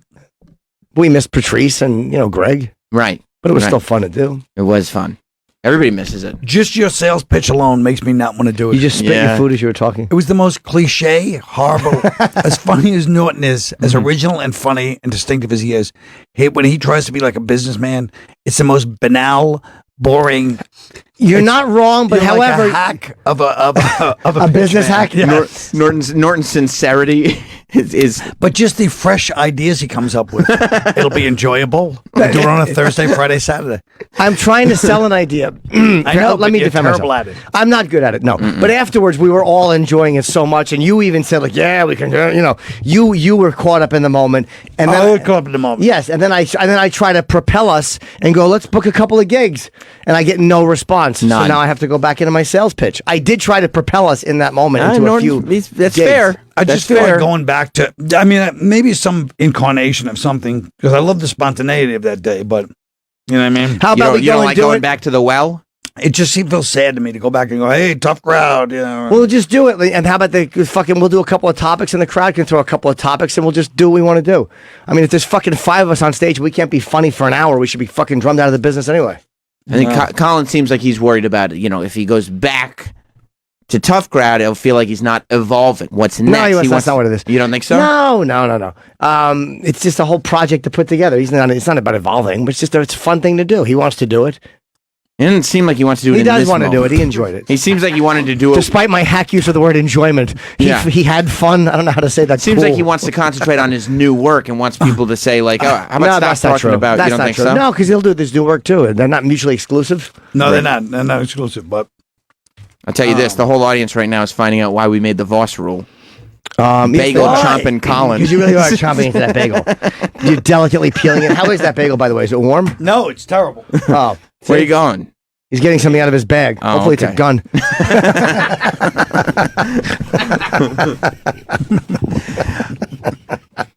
Are you getting married? I was watching. Yes, I am. I was watching Colin Quinn talk show appearances last night, Yeah. recent ones, to kind of see Do a what's little going on in research? your life. Yeah, do a little research. I like that, Sam. Thank you. When are you getting married? I don't know. I mean, within a year. Yeah. When did you get engaged? 2 months ago. Oh my goodness. We did know that. I believe I was told that. Well, I didn't know that. I think I was told You were probably told that on a very You were personal. told that, but don't try to act like you did research. Sam took No, the no, I trouble- think I was No, told. no, but I I did think no you're research. trying to say it like you were like, we did know that. You're trying to say you're trying to jump in and act like you do research and homework for the Incorrect. show, and you don't. No, I was implying that you told me because I wasn't sure if you did. No. The bottom line is, I'm right about this one. He's trying to act like he's Well, it's a double flawed hard at statement. work. Yes. It's no, number I will one, never he's trying- research. I caught you. You Shut up. didn't. I would tell you if I researched Colin, but I You did not haven't look. researched anything on this show, is what we're trying to I say. forgot Trying you to were in change the today until I subject. walked in and saw this guy in the hat. I'm like, oh, he's here.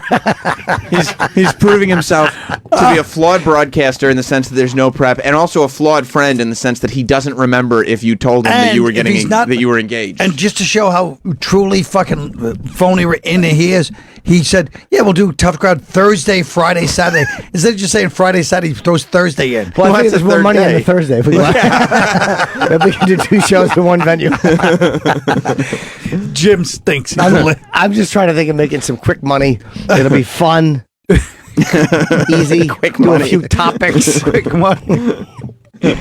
So, how long have you been? Well, you have to admit, you're bored going out by yourself. I'm bored going out by I'm myself. not bored. It's lonely going out by yourself. Well, okay, sorry. Well, that's boredom, loneliness.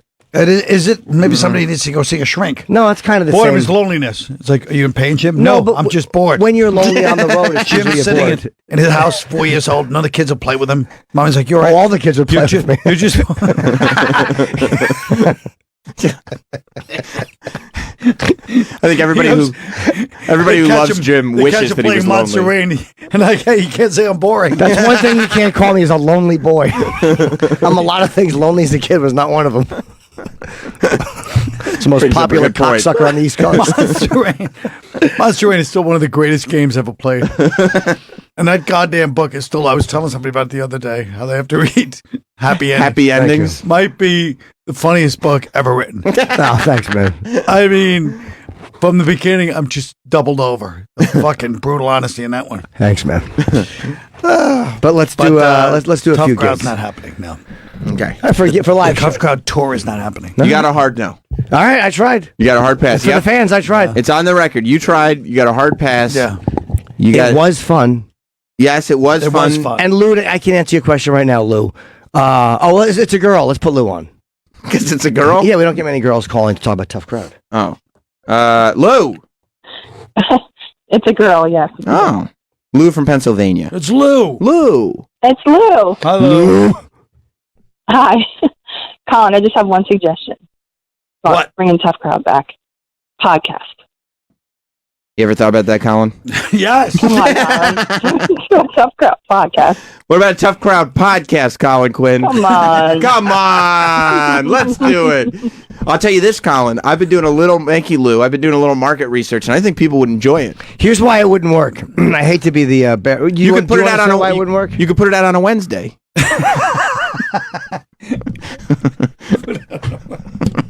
Why would it work? Because it was. It's what podcasts are, is what Tough Crowd was. It was kind of like just free flowing and stuff, but that's what podcasts are now. So it wouldn't stand out as a podcast. It stood out as a show because no one was doing that. So it'd be one of those things where What kind of a salesman is he? He just talked us out of the idea. No, I didn't. But yeah, right, it's not. It wouldn't work as a podcast. No one give a shit as a podcast. What do you think, Colin? You think people would care? About Tough Crowd? Yeah, as a podcast? I mean, the name maybe, but would Comedy Central even let us use the name? Or let you use the First name? of all, they fucking better let us use the name. Ooh. I came up with that, goddamn. Yes. Yes, but I'm an ass in matters of business. They better. They better, or else. What are they going to do? Fucking sue us over the name? Probably not. So no podcast then? Why? No, Lou, I'm sorry. Okay. I don't know. I just... Nick in Detroit has it figured out. All right. He's got the business figured out. All right, good. Something we haven't thought of. Nick? Hey, how's it going, boys? Hey, Colin, Nick. how you doing? You're a legend. Hi, Nick. Colin, I got this really fresh take, man.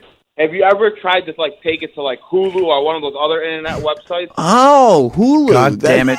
That's not a bad idea. That's not a bad Thank idea you, at madam. all. What about Hulu? The most infuriating... I hope you're being ironic, Nick. I hung up. No, on he him. meant it. It's a He great meant idea. it. I think it's a good idea too. Hulu's a great idea. What about Hulu? Have you thought of that? How about Amazon? Oh, let they me do explain. TV now. Let me give everybody a reality check. Sure. Everybody listening right now. Right. There is no network, no place, no streaming, nobody would do a show correctly and be that brutally honest. Those days are all over. YouTube would let us do it. YouTube Red or whatever. Yeah, we could do it somewhere. Nobody what about would. what about Nobody would. InfoWars?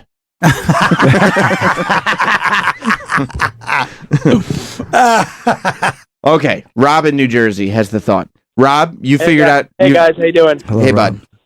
Hey, if Colin's too busy to do it, his Jimmy's improvisational stage show, I'm sure we could get Drew Carey and Wayne Brady for it. I'm telling you, we did that? those guys are fun together. What if we had Drew Carey hosted, Wayne Brady was a panelist, and we could just take suggestions from the audience with Tough Crowd? I mean, this guy, I don't like the fact that he's basically mocking us and our improvisational skills. Yeah, he is. He's saying that's what we're going to end up deteriorating. Imagine we think we're going out with Tough Crowd. We're going to be edgy. And in 6 months, we're like, anybody else have any ideas? Yeah. Yeah, let's sing about a toaster. The toast comes up in the morning. Or leading each other into bits like Byron Allen. Yes. You're just leading us into our scuba diving Yes. bit. That's what would happen. We'd have to. Once you came up with a good bit, you'd have to keep it going. Colin, you're from New York. You've been here a while? Yes. That would be, by the way, that would be a funny segment on Tough Crowd. What? To point at one of us and make us do one, like a specific bit. Yeah. Like to say that bit you do it now, and you got to do your shitty bit, and how humiliating that would be. That was the best thing about Tough Crowd too. I mean, my dream was to always have us have, like the more, like Jim was a great sport for that too. Like I made Linda confront him about the fact that he was trying to fuck her. So he was being like talking about Martin Luther King in these empathetic ways, and she came on and confronted him, and he took it like a man, like the way we're supposed to take it, right? Like trash each other, and he just stood there and yes, I guess my motives were questionable, but I do like Martin Luther King, and it was just everybody was just like all the off things that happen on camera, like in our real lives. I've got it. Make a Tough Crowd app. Did you ever think about that? Make not a bad make idea. your own app. Well, you can write in, and the winner of the day gets us to tease a topic. Right. Apps are big. They are. Apps are real big. You can put it on your phone. You could even put it on your iPad. I don't like the way you just shot down the reunion idea. I think the idea of the tour would be fun. No, he doesn't want to do it. He doesn't want to do a couple of gigs. He's doing one in every crowd. Split the money. You get more than us. We'll split the rest. Come on. No, it's not about the money. I know. D. Monet. Do it in fucking Philly. Maybe start it in Philly. Have you thought about that? Philadelphia? We can all drive there. There's no airfare. No hotels if we don't want them. Oh, it is driving distance. If we did do it, Philly would be the place to do it. Yeah. Right. It would be fucking fun. And it would be, we get us all together. Me, you, Nick. Dave, actually, maybe Bobby. something even better than doing it live. Dave Boss, in San Francisco has an idea. What's up, Dave? Yeah, I think it's Nate from San Francisco. I think you guys should do a live show in all the major cities like New York, San Francisco, Philly, and you can make a compilation on Netflix. I've been a huge fan for a long time. See? I think seeing both sides of an argument was what made that show great. It wasn't just all controversial negativity because you had Patrice yelling at people with different ideas, and it was just the best show on TV at the time. It was very honest. To hear race discussed between Nick and Patrice, and everybody being funny and honest. Yep. And there was times Patrice would win, and there was times Nick would win, or Geraldo would win. Everybody won, and everybody lost points, and that's what the fun part of it was. It was just an honest show. What if you filmed, you did the Tough Crowd live show, you filmed it, and then you put it at vossroast.com. And you could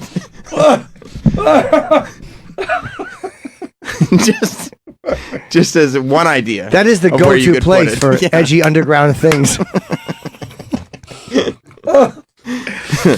I got the call the other day. What's your address? I'm sending you a check. Yeah, I got handed a check. Ooh, Wow. the residuals are coming in. I refuse to give him my address just on general principle. Yeah, I got a little cake, a little cake from Voss. That was a good example of people, brutalizing each other on it. It was really funny. Best roast I've seen. Yeah, it was really good. So great. So great. It's all right. So we're getting Colin to teeter a little bit on the idea. I think we're going to do it. Philly would be a great one. It won't be a hard show to put together. We film them. Yeah. And if it means nothing, then we've done 2 or 3 gigs for no reason. Who fucking cares? You'd have Chip Chipperson on Tough Crowd. I mean, you talk about a combining of 2 worlds. 2 worlds collide, a collision. Yeah. Well, two Chip worlds. we'd have to get Chip out of the way, because if somebody yells Chip during Tough Crowd, there's going to be a problem. Yeah, I fucking Chip, all right? That's not what this is. I'm sure Nick would not handle it well. No, he would not. No, he would not. But I'm glad. One of my favorite moments during the Chip podcast was when Uncle Paul came out and he didn't even have to say a word, and the whole crowd just knew and started laughing. Yeah. Oh, at the live show. Yeah, Yes. in September. Yeah. They loved it. They loved it. But see, I mean, these live shows. Actually, They are very popular. While we're talking especially about nowadays, you know. while we're talking about big ideas, Mike in Chicago. Good morning, guys. Morning. Hello, Mike. If we're not going to get a Tough Crowd reunion, I would like to see the much talked about Colin and Bobo road trip.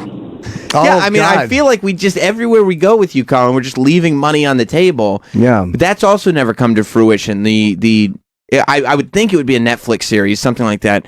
The Colin and Bobo do America. Yeah. Yeah. You know? Colin and Daniel, you'd have to call it. Colin and Daniel do America. Yeah, he's like Rico Rizzo. He doesn't want to be known as Bobo on Netflix. He wants to be Daniel. Have you thought, has that gone forward at all? No. No, it has not. No, that was of its time. I see. You know? I see. That time has passed. Yeah. I mean, see. that was during my creative period for Opie and Anthony show when I was, I came up with the Lady Di intern. One of the best bits ever. That was all That was Colin. a good bit. Oh, was that great? She came in like a amazing. She came in ready to work. And who was it? America Ferrara? Yeah, Ugly Betty, yeah. Yeah, she was in the bathroom. I mean, that was one of my favorite weeks ever. Oh, and Di would shit with the door open? Yeah. Yeah, so Lady Di comes in, and she shits with the door open. Did you like her as an intern? I mean, it was probably, as a producer at the time, might have been my favorite week. I mean, Colin coming up with that idea gave me so much to do. And then, like, you guys would be doing interviews. I remember you had, like, one of the Game of Thrones guys on. And I went, Di, they need you in there. And she would just walk in the middle of the interview and go, what are you on? And he's like, Game of Thrones, it's on HBO. And she'd go, I don't have that. Remember you gave her a makeover. Yeah, we gave her a makeover and painted her God. face like the jigsaw puppet. I miss Di. She went. I mean, there was stuff we couldn't even do. She went to the bathroom, and she went in the stall. But we found out after she was puking in the sink. She would puke in the sink, and then she would shit with the stall door open. Right. And her pants. She would like get naked in there. And we didn't realize America Ferrara, TV's Ugly Betty, was in the bathroom. And I just saw America Ferrara walk out, and she went to her publicist and goes, does Sirius know that there's a homeless woman in there? and it was poor Lady Di. Yeah. Not only that, but when she you was should have said, hey, she happens to be an intern on our show. when she was shitting with the door open, yes, she was murmuring, "Gotta get it out." That's right. Gotta get it out. Good for her. That's right. That's right. Yeah, that's profile. That's profiling. Yeah. Yeah. Woman's over there trying to do a job. That is true. Trying She to be was a good judged by intern. her outfit. Yeah. Trying to motivate herself, get back That's to right. work. You're not gonna put up with any of this nonsense once you're On the tour now. When you're a married man, though, right? All that ends. Correct. All this hijinks. All the hijinks and nonsense. You're gonna be made into an honest man. Yes. Yeah. Good. You're finally gonna get your bearings about you. And That's the best part. We'll do the tour, and that'll be good for your wedding. The money, a little extra money. Oh, a little extra money for the new. That's true. Is that what you're right now? You're just kind of looking around for how am I going to pay for this wedding? Is that where you're Well, at? the weddings are very expensive in Manhattan. It's They a little are. ridiculous, actually. By the way, how about Get married on the island? What are you doing? Going have a nice Long Island wedding. Leonard's of Great Neck.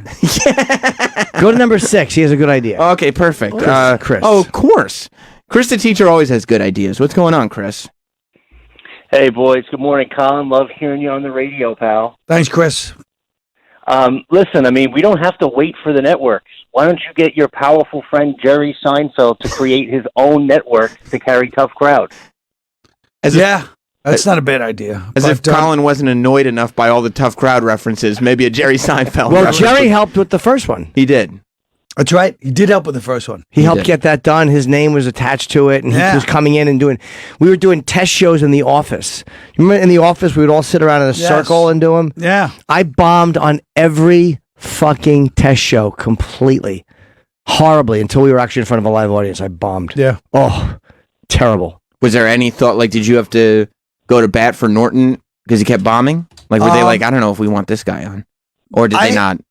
No, I had to go to bat for all of you. Nobody wanted any of these horrible people. I see. I mean, Norton was probably in the mid. No, I think they liked Norton. I can't remember, but they hated Patrice and Nick the most. As far as the powers that be, because they were like, they don't have a lot of charm. But they don't have a lot of personal charm. Like they wouldn't meet the executives and be like, "Hey, how you doing?" Right. They would just kind of treat them like they were dogs. They'd be didn't abrasive appreciate With disdain. Yes.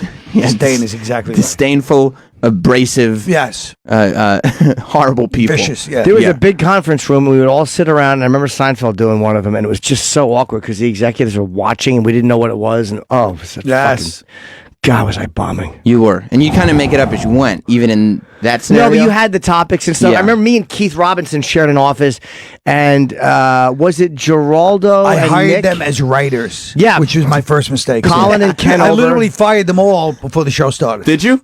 As writers, I said, you guys can be performers, you can't be writers. Yeah, it was one of those things where Very they brought in disrespectful. Sherrod, Brian Tucker. I really wish that I had my original Colin Quinn Tough Crowd sweatshirt, that burgundy sweatshirt. It's one of my greatest sadnesses that I lost it. You didn't put it in your mementos box? No, but I do have the duffel bag. I still have the good. Tough Crowd duffel. And every day I look at the dumb 200th episode bobblehead they made for you. Oh, yeah. I have that on my Do you have a mementos box? No. Where do you keep your mementos? Your little keepsakes. I toss them out, most of them. You don't keep your keepsakes? I have a couple, but... What do you have? Do you have that 200th episode? I have a Tough Crowd signed by everybody in the staff and cast, a picture. Mm-hmm. That's the only Tough Crowd thing I have. What else do you have? You don't really keep that much stuff. I don't keep that much shit. I got two pictures from Tough Crowd. They gave them to me from the office after the show went off, that they would hang like around these 8x10s. One is me and Patrice on the couch, and one is me and Keith on the couch. I love both of those pictures. That's all I have from it too, in that bobblehead. Do you have anything from the SNL days? No. Nothing. No. Not a sign? No, I mean, I had this one little thing, but it's gone. But I mean, no, I'm not really into that kind of stuff. I have my sign. I feel like you can get it online. My first Tonight Show, the sign of the Tonight Show, the first time I did the Tonight Show, I took the sign off the door with my name on it. I kept it. Like, you don't do that stuff? No. Okay. While we're spitballing ideas for you, what if you did a tour called The Real Weekend Update?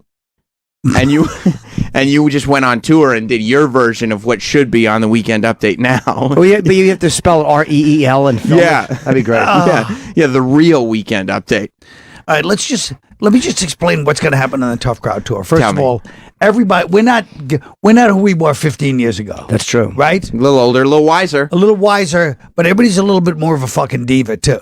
So everybody's going to be Right. like, wait a minute. It's got to be like this. So we're going to have a couple of assistants to take care of all the little minutia shit that we all used to take care of ourselves. Right. No? That's okay, yeah. Booking, transportation, okay? So let's go to Philly, okay? We show up in Philly. Everybody wants a hotel room, right? Yeah. That's 6-7 hotel rooms. Sure. Now we have the venue. Who's going to take us to the venue? Promoter will it's so simple. Who's a promoter? Hold on. You get a promoter, you get one road manager, a guy like Kenny if he can do it.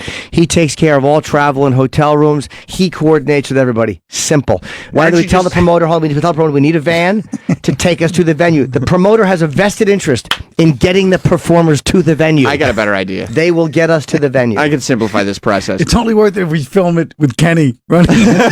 Okay, Nick. I'm telling you, but that's very simple stuff. We all get a hotel pickup. We all go to the fucking venue. We do the show. We come back, and then we do what we want. If we're driving, we all drive home separately, or we all sleep in the fucking hotel room. Nobody cares. Here's what you do. You want to avoid all that? You do the Tough Crowd tour. What? You bring back Tough Crowd hosted by Colin Quinn. Here are my guests. Nick Mullen, Joe List, Mark Normand, and Tim Dillon. Oh, yeah. And that's Tough Crowd. That's the way to Yeah, handle welcome to the this. Tough Crowd New Blood Tour. Yeah, that's what you You're call it. 100% right. Tough Crowd, the new blood. You're right. Yeah. I'm ready now. Right. That's what was holding me back. That's These what you goddamn, you know. Yeah, these divas, these relics. anchors on your Yeah. ankles. Not going to happen. Exactly. No. Stavros. Exactly. Bring the Cumtown boys on. By the way, Stavros, Nothing's more infuriating to me. I understand his lack of tooth in the middle of his teeth. It's upsetting. It's infuriating. Yeah, I asked him about it at Bobby's house. Oh, God damn it. He said, Please. just get it done. It's not your thing now. Oh, no, it's horrifying. So what do you think of my idea? We'll go to Philly. Oh my God! Get a nice I like Sam's idea better. Yeah. What's Sam's idea? Get some new blood. Get the I new don't like blood. that idea. Get the new blood. I don't like that idea. Everybody's seen the old one, you know. Fucking Sam Morrill, fucking Dan. Yeah, Sam Morrell. Sam Morrill. Who's better than Dan Soder for Oh my picking God! up a dead spot? Get Dan Soder in. He'll do all great. the voices and everything. Yes. Charming. Girls like him. No Oh. walks. Yeah. Imagine what Joe Mackey will come up with. Yes. You know, Sam Morrell is just throwing shit at Joe Mackey. Joe Mackey's throwing it right back. I'd go to that show. You'd hate it. You'd hate their podcast energy. You'd hate their common bond podcast energy. Like if you had Nick and Stavros, or if you had Joe and Sam Morril. Anybody who does a podcast together, Big J What if you did this? and Dan together. You get Nick Mullen. You have to get them from different podcasts. Nick Mullen, Stavros, Joe Mackey, Sam Morril. You call it Tough Crowd Battle of the Podcasts. War of the Casts. Yeah, cast war. You'd hate it. How about this? We Yeah, get those cast war. guys. Tough Crowd. We get cast those war. guys and just Nick DiPaolo. What is this shit? Yeah. Fuck, guys. Is this fucking ironic? We'll be back with more Best of Jim Norm. We'll be back with Best of. We'll be back with more Best of Jim Roberts. We'll be back with more Best of Jim Norton and Sam Roberts. The Jason Ellis Show. We are joined by a special guest. This is a godlike band. Well, Godlike. it does stand for the God of all Texas and your Masters of Menace, Goat and your mom. I have to assume everybody's seen Quack Like a Duck. One of the greatest songs ever written, in my opinion. We do have a new album coming out. Lyrically, what sorts of themes are you exploring this time around? Anal. Nice. Live, 5 p.m. East, replay at 5 p.m. West, and on demand anytime.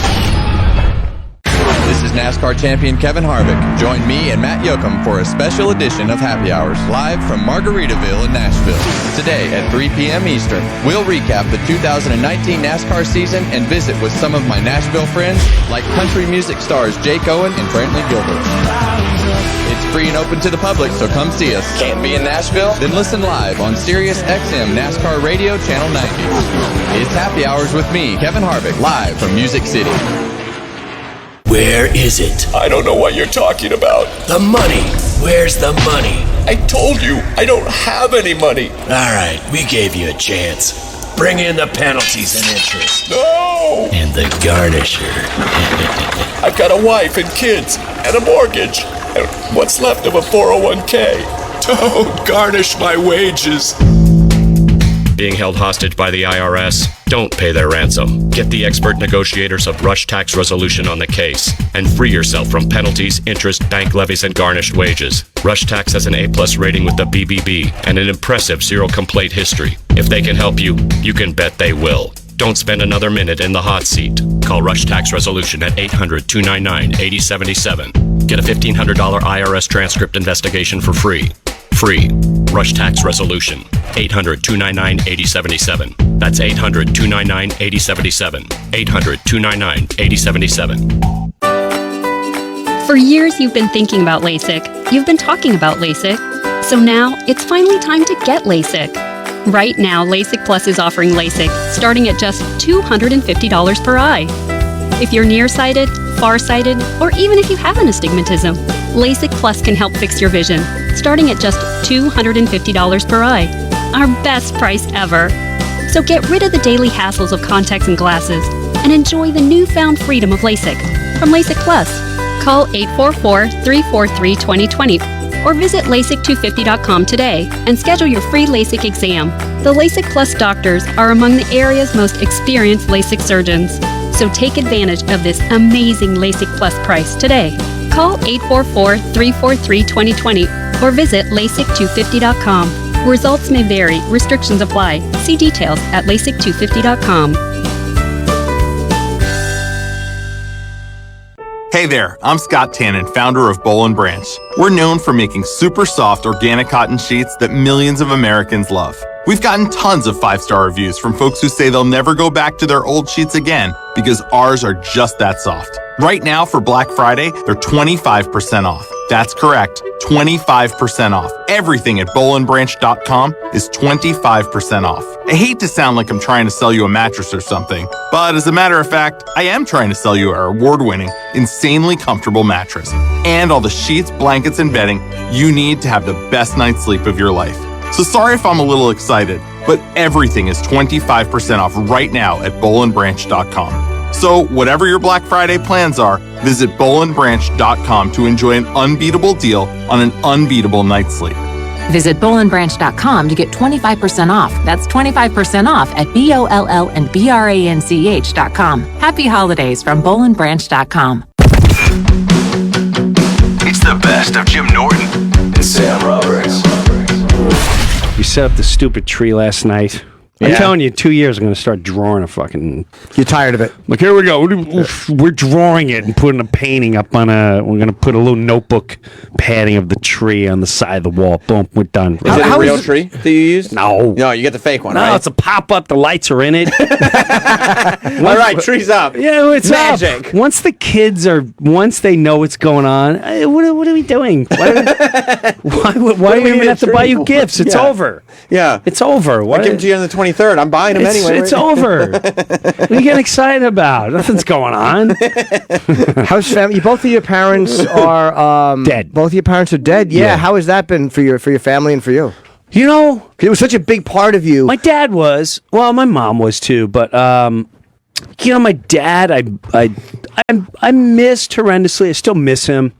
My mom was this whole other beast. I was like, oh, the fuck out of here. Why are you straying? She was, and I don't mean that in a mean way, but she was blind, almost fully blind. She couldn't chew anymore. It was I was going to see her, and it was a disaster. I'm like, oh my God, it's time to go. I believe, it's old Yeller time. How old was she? 91. Yeah, she's gonna be. I don't think anyone could call you mean. You're probably the most dutiful son. Yeah. As far as what you did for your mom and dad, I mean, you were a very dutiful son. I mean, you're a far better son than I am. Yeah, but we kind of grew up in the same. I can't say that. I can't speak to where you grew up, but I grew up. My dad was in. He grew up with 10 brothers and sisters, like a fucking old movie. It's 10 brothers and sisters. He used to eat possum if they can catch it. Turtles. And I'm like, what? Turtles? Possums? Like, we catch a turtle and throw him in the pot, and there was 10 of us. And his mom was dead by the time he was 3. And then he was in World War II for 3 years. His whole family, 5 brothers, all 5 went to fight for years, and all 5 came back. And one was in a Nazi camp, one was shot down in Germany and played a deaf mute for weeks till the French underground got him. Yeah, man, it's some heavy. But he pulled a chief from Cuckoo's Nest. That's right. Yes, that's exactly right.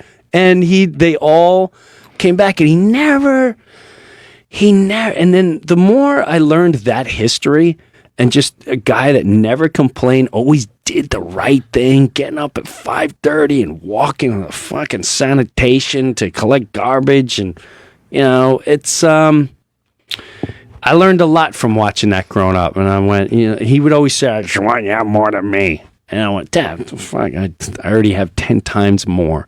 And I wanted my kids to have, it's all about walk the walk, man. Walk the walk. And there was a time where I would do it and I'd feel jealous, envious, like, look at all these guys getting all this shit, and I should be, God, maybe I was, but you know what? I wouldn't trade any of it in for the world. So I can sleep really good at night. So it's just, I felt like that's the thing to do. And it was easy for you to do it? Easy. It was so easy. I enjoyed having them around. It really did. So that definitely helped. He was funny as shit in the road.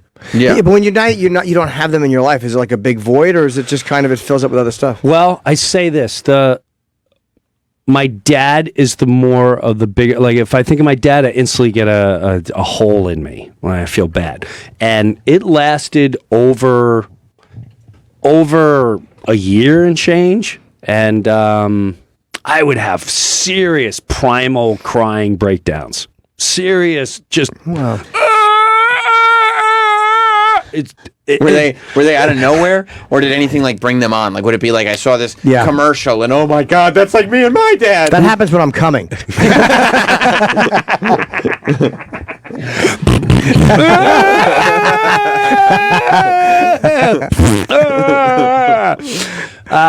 A little bit of both. A little bit of both. Sometimes it would just be out of nowhere.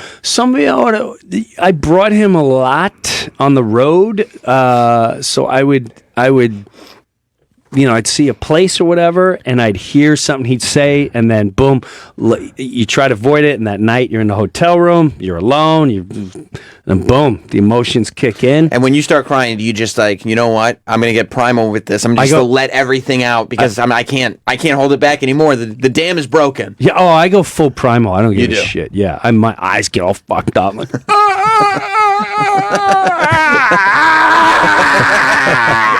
Jimmy's in the other room, same noise. Like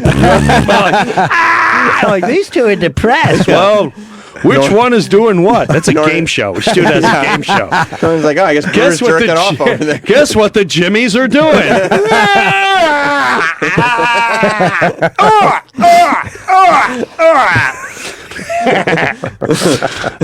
But yeah, man. Do you cry in front of people? Like, will you let your wife see that, or are you embarrassed? Fuck yeah. Oh, I got over embarrassment a long time ago. If I tell a story, my eyes start swelling up. I won't primal in front of them. Sure. But your kids will see you cry? Oh, hell yeah. Yeah. Absolutely. Because again, I feel like I learned years ago where walk the walk. My kids should know what it's like to feel pain and see pain. Like once in a while, like, wow, fuck, Dad's all fucked up on there. He's crying. Here's a song. Dad, why are you crying? And it's a Metallica song. Like, yeah, it's about taking care of your dad. So I don't mind them seeing my emotions. Right. I try to protect, but sometimes I can't protect my emotions. But I have no problem hiding it from them. I want them to know. Even when I took care of my dad, they all had different reactions. The oldest one was just, I'm out of here. The middle one was just, she was a little freaked out and she would watch my fart. The youngest one was hands-on. If I was in there with my dad, she was in there with my dad. And she was little. I was playing my dad, she would play my dad. All the way up until his death, when it was down to the last 2 minutes, she was in the room playing songs with him. And I went, hon, you don't have to say. And it's ugly at the end. It is. It's ugly. They breathe fun. It sounds like they're choking to death. And I said, you don't have to. She's like, no, I want to be here, Dad. I want to be here. And then about a year later, this was a sick moment. It was a year later. My wife's going through her second round of cancer, and she got the same hair as you at the time. Fucking bald. She looks like an alien, the poor thing. And I got a little place upstate New York, and I'm not into anniversaries. Like, yeah, fucking at 9 o'clock, 9:15 on June 20, my dad passed. So I was upstate New York, and it was the end of the night. I was with my friend I grew up with, and he goes, yeah, let's hang out today. And my daughter goes, Dad, I need someone's phone. I said, no, go to bed. I'm hanging out with Larry. When you got your best friend over, you're like, you want to hang out. We have a fire, and just get the fuck out of here. She goes, Dad, I really want a phone. I need a phone. I said, what do you need a phone for? I can't tell you. Well, then you can't have it. So she's doing this with everyone in the family, her sisters. And I said, don't give her the phone. She's go to bed. It's like 10:30 at night. She goes to bed. About 1 in the morning, I go to bed. I go to check, and she wrote a text about a year ago today. Grandpa passed away. If you look up at the stars, and I hope he's drinking beer and watching you as a son above. You're the greatest dad.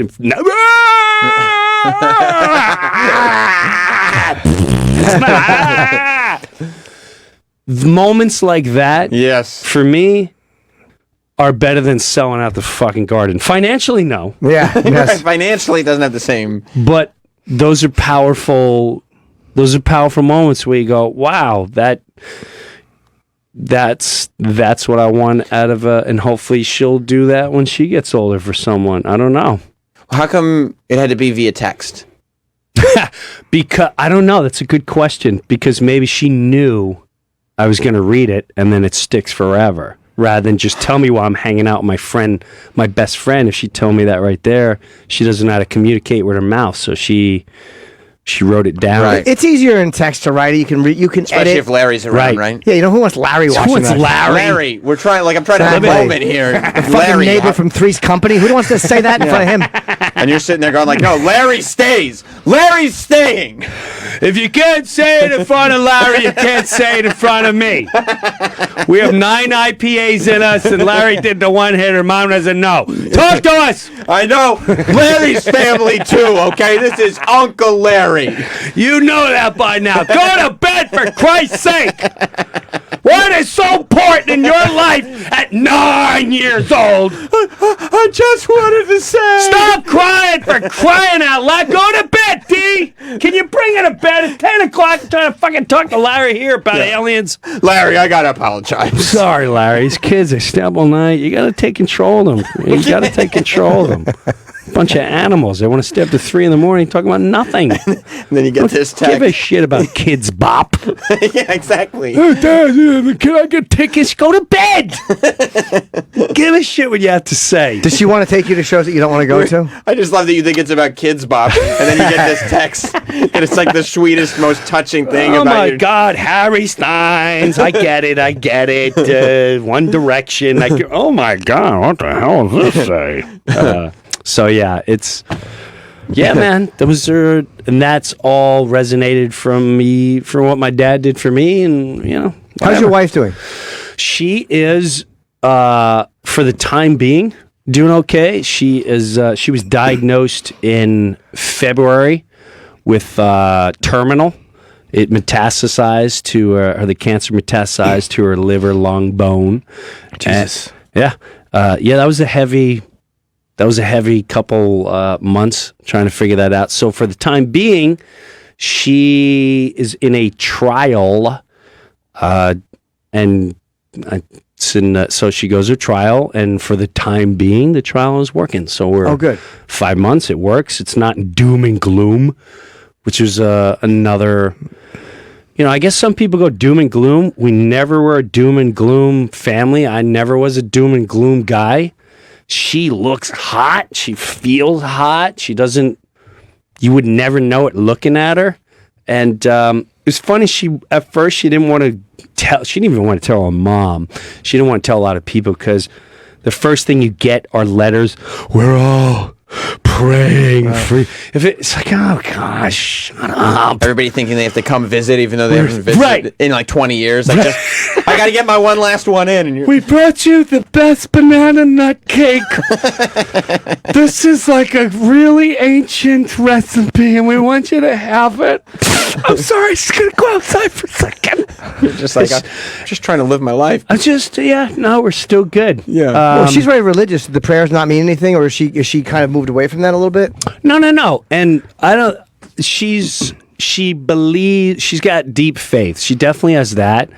And she's not one of those, there's a weird thing with religion where people go, oh, well, how could God have how could God have a child just be killed and you've had cancer and you're the great. That's not God shit. I don't know what people have in their heads. It's like we're human and whatever you're into. She's all about like, hey man, whatever this journey is, it's kicked ass until now. Look at all that we've done, and if this is the way it's going to go down, this is the way it goes down. If I'm not going to gloom it and doom it, if anything, every step too has made our visions on life a lot more clear and crisp, and you have this whole different agenda, and you realize what's really important in life in general, because we're all on borrowed time. At the end of the day, none of us are getting out of here. So she's pretty powerful with her faith, man. When you found out in February, do you go with her to the appointment, or is it? Oh yeah. And did you kind of know, or were you not sure? Did you guys sense that this is what they were going to say, or did you have no idea?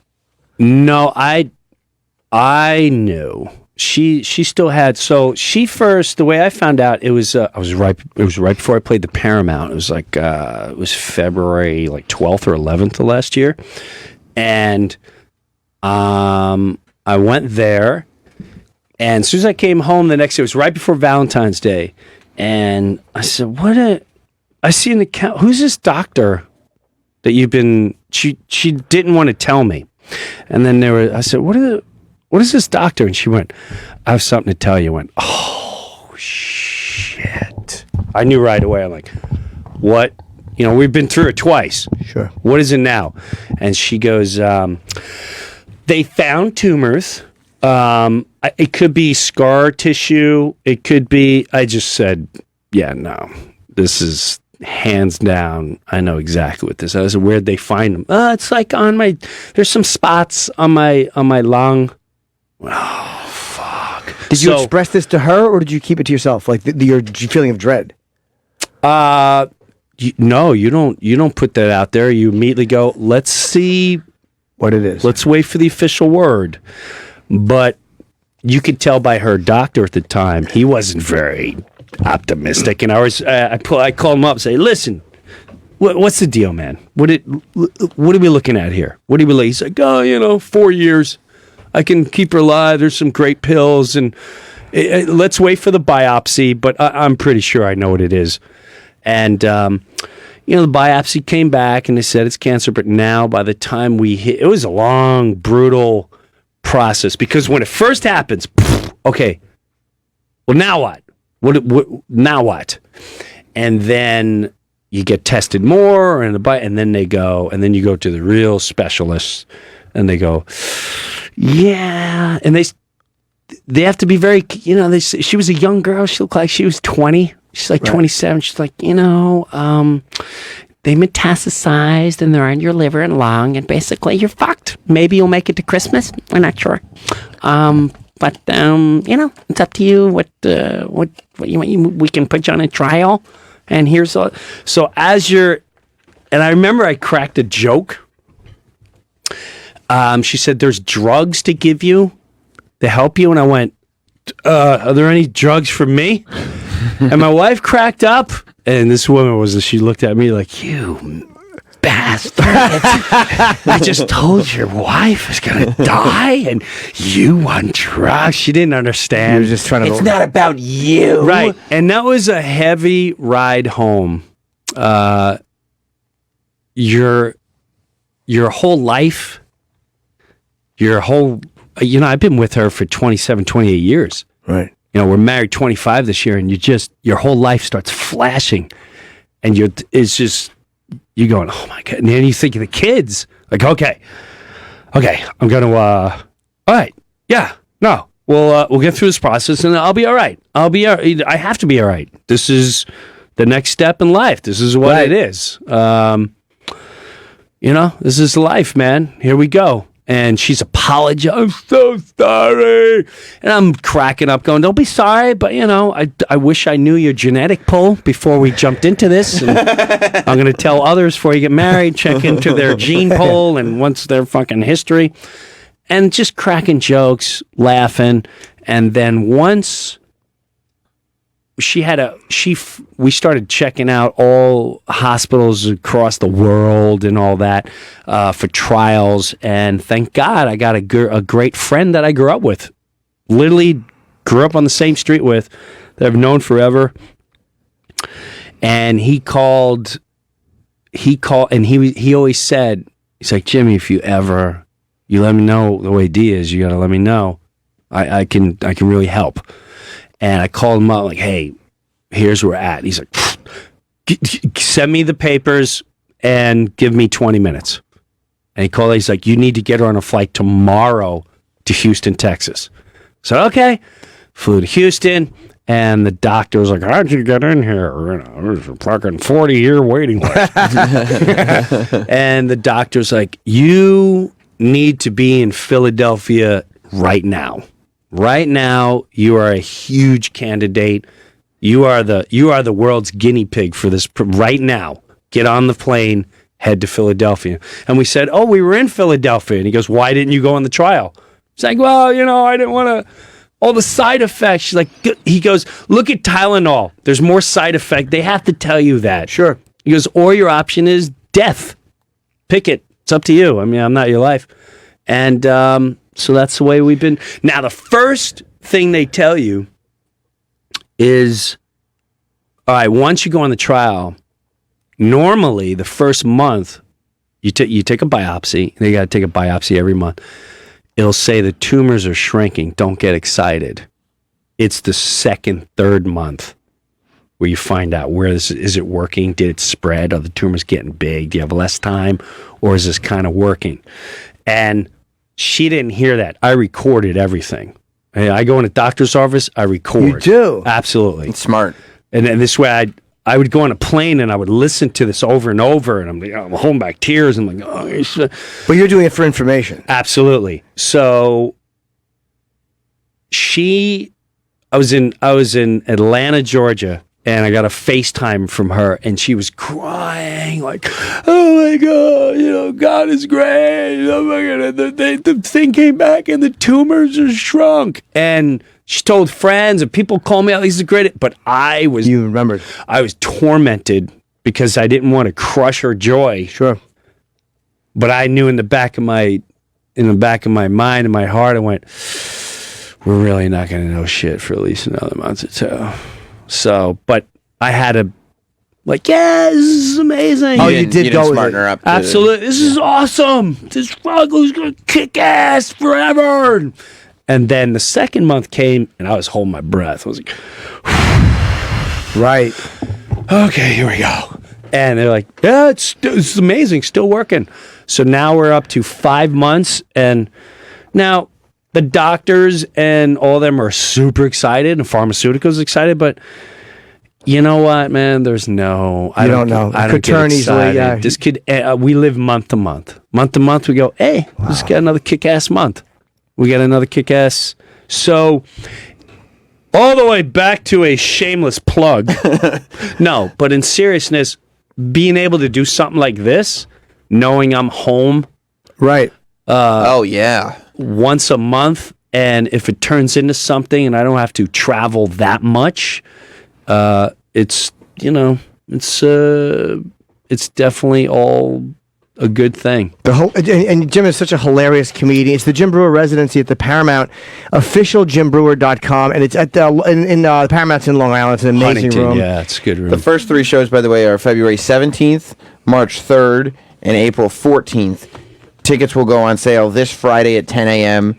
Pre-sale is Wednesday at 10 a.m. for Paramount fan club members and City card holders. Hey.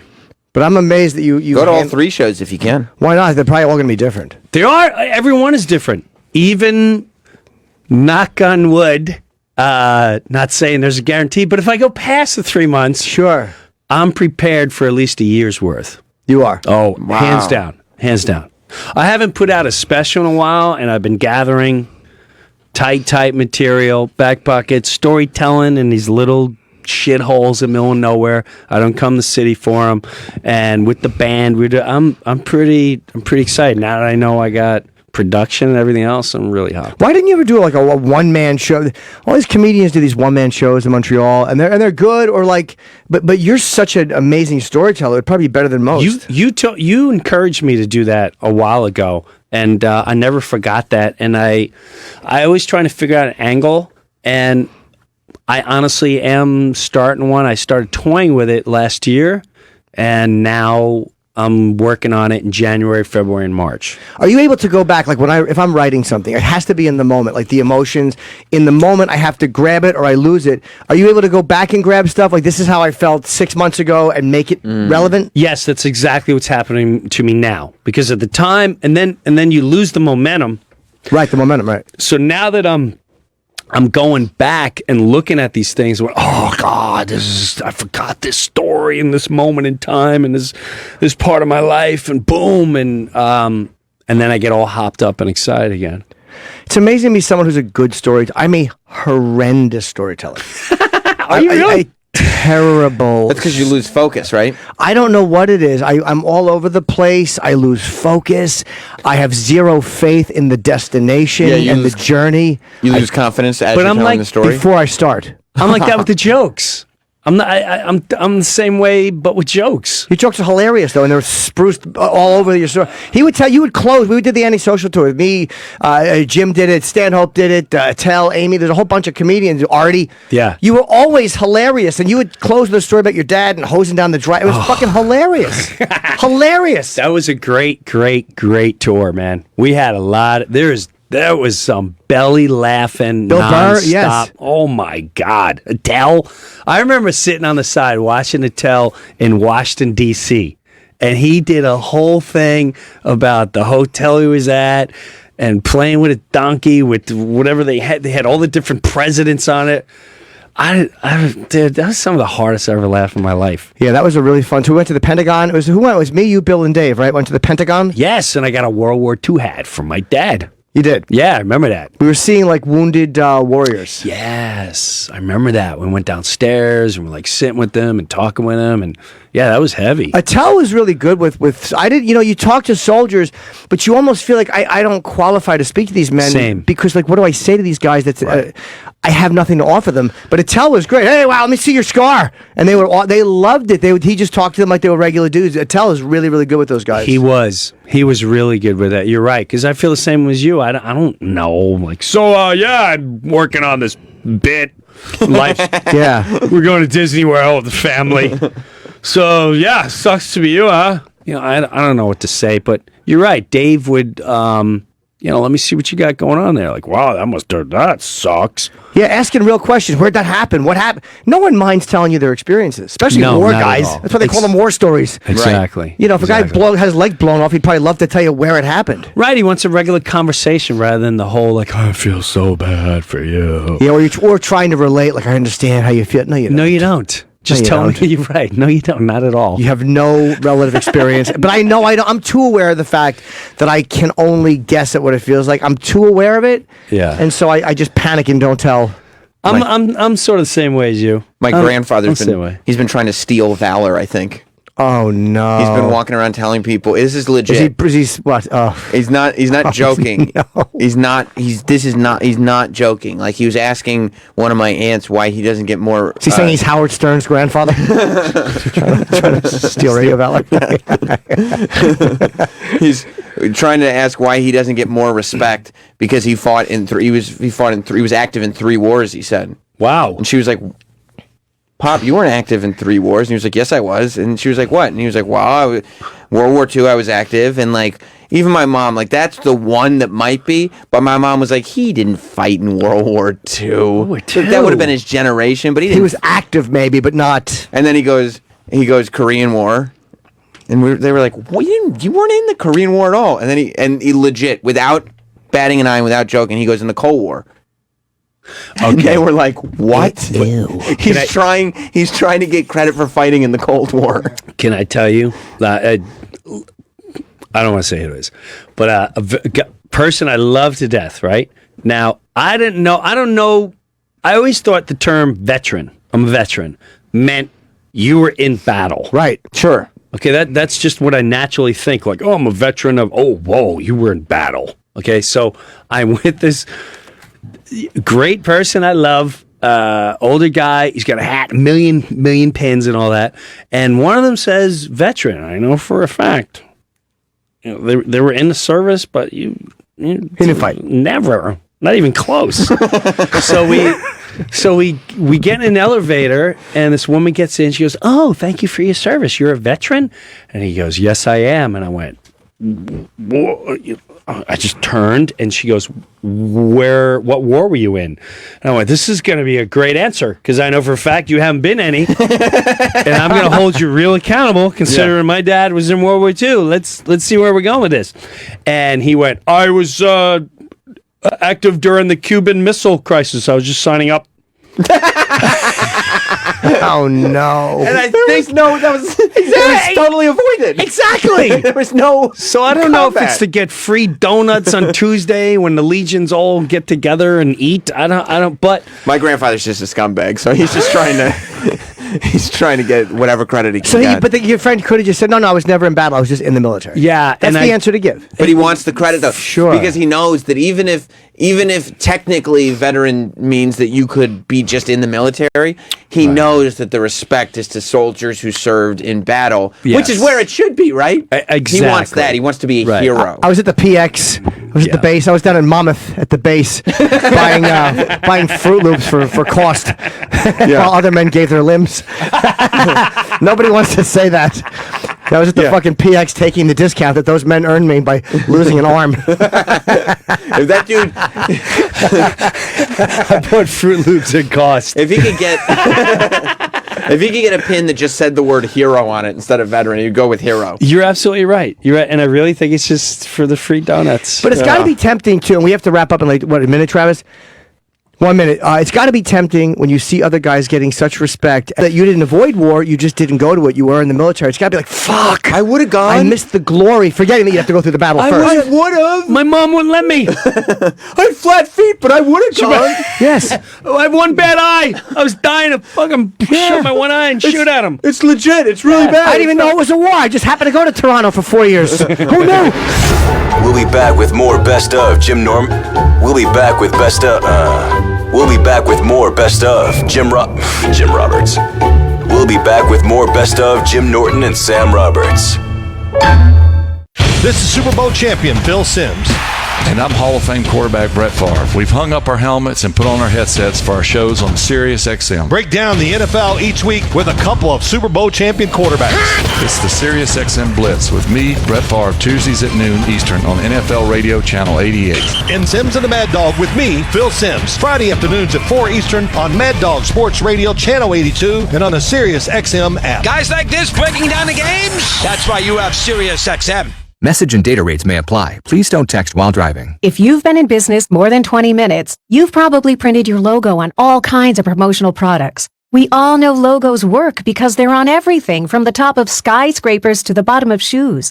Ever wondered why? Or how to best use your logo to grow your business? Let us show you today for free. We're 4imprint, promotional product experts at your service. We're giving away the latest issue of Amplify, the digital magazine that reveals promotional product success stories absolutely free to everyone who texts ACT44 to 88988. At 4imprint, we make your logo look perfect on thousands of promotional items. With our 100% guarantee, it'll be right the first time, on time, every time. Your free e-magazine will reveal invaluable insights that can attract new customers, build your brand, and grow your business. Get the latest issue of Amplify absolutely free by texting ACT44 to 88988. That's ACT44 to 88988. If you have Medicare, the deadline for annual enrollment is next week. Make sure your plan is still the right fit with a free service from Health Markets. Health Markets' new Fit Score compares thousands of Medicare plans from national insurance companies. In minutes, you'll know if your current plan is the right fit, or if there's one that can get you extra coverage, let you keep your doctor, and save you money. Health Markets could help you find plans with $0 copays, $0 deductibles, and $0 premiums, or plans with dental and vision coverage for no additional cost. You could even find plans that offer benefits for hearing aids, diabetic supplies, or gym memberships, or vitamins, meal delivery, and transportation to your appointments. Best of all, their service is free. The deadline for Medicare enrollment is next week, and the wrong plan could cost you thousands. Don't put it off. For this smart, unbiased, and free service, go to healthmarkets.com for details, or call 800-494-5220. That's 800-494-5220. 800-494-5220. For years, you've been thinking about LASIK. You've been talking about LASIK. So now, it's finally time to get LASIK.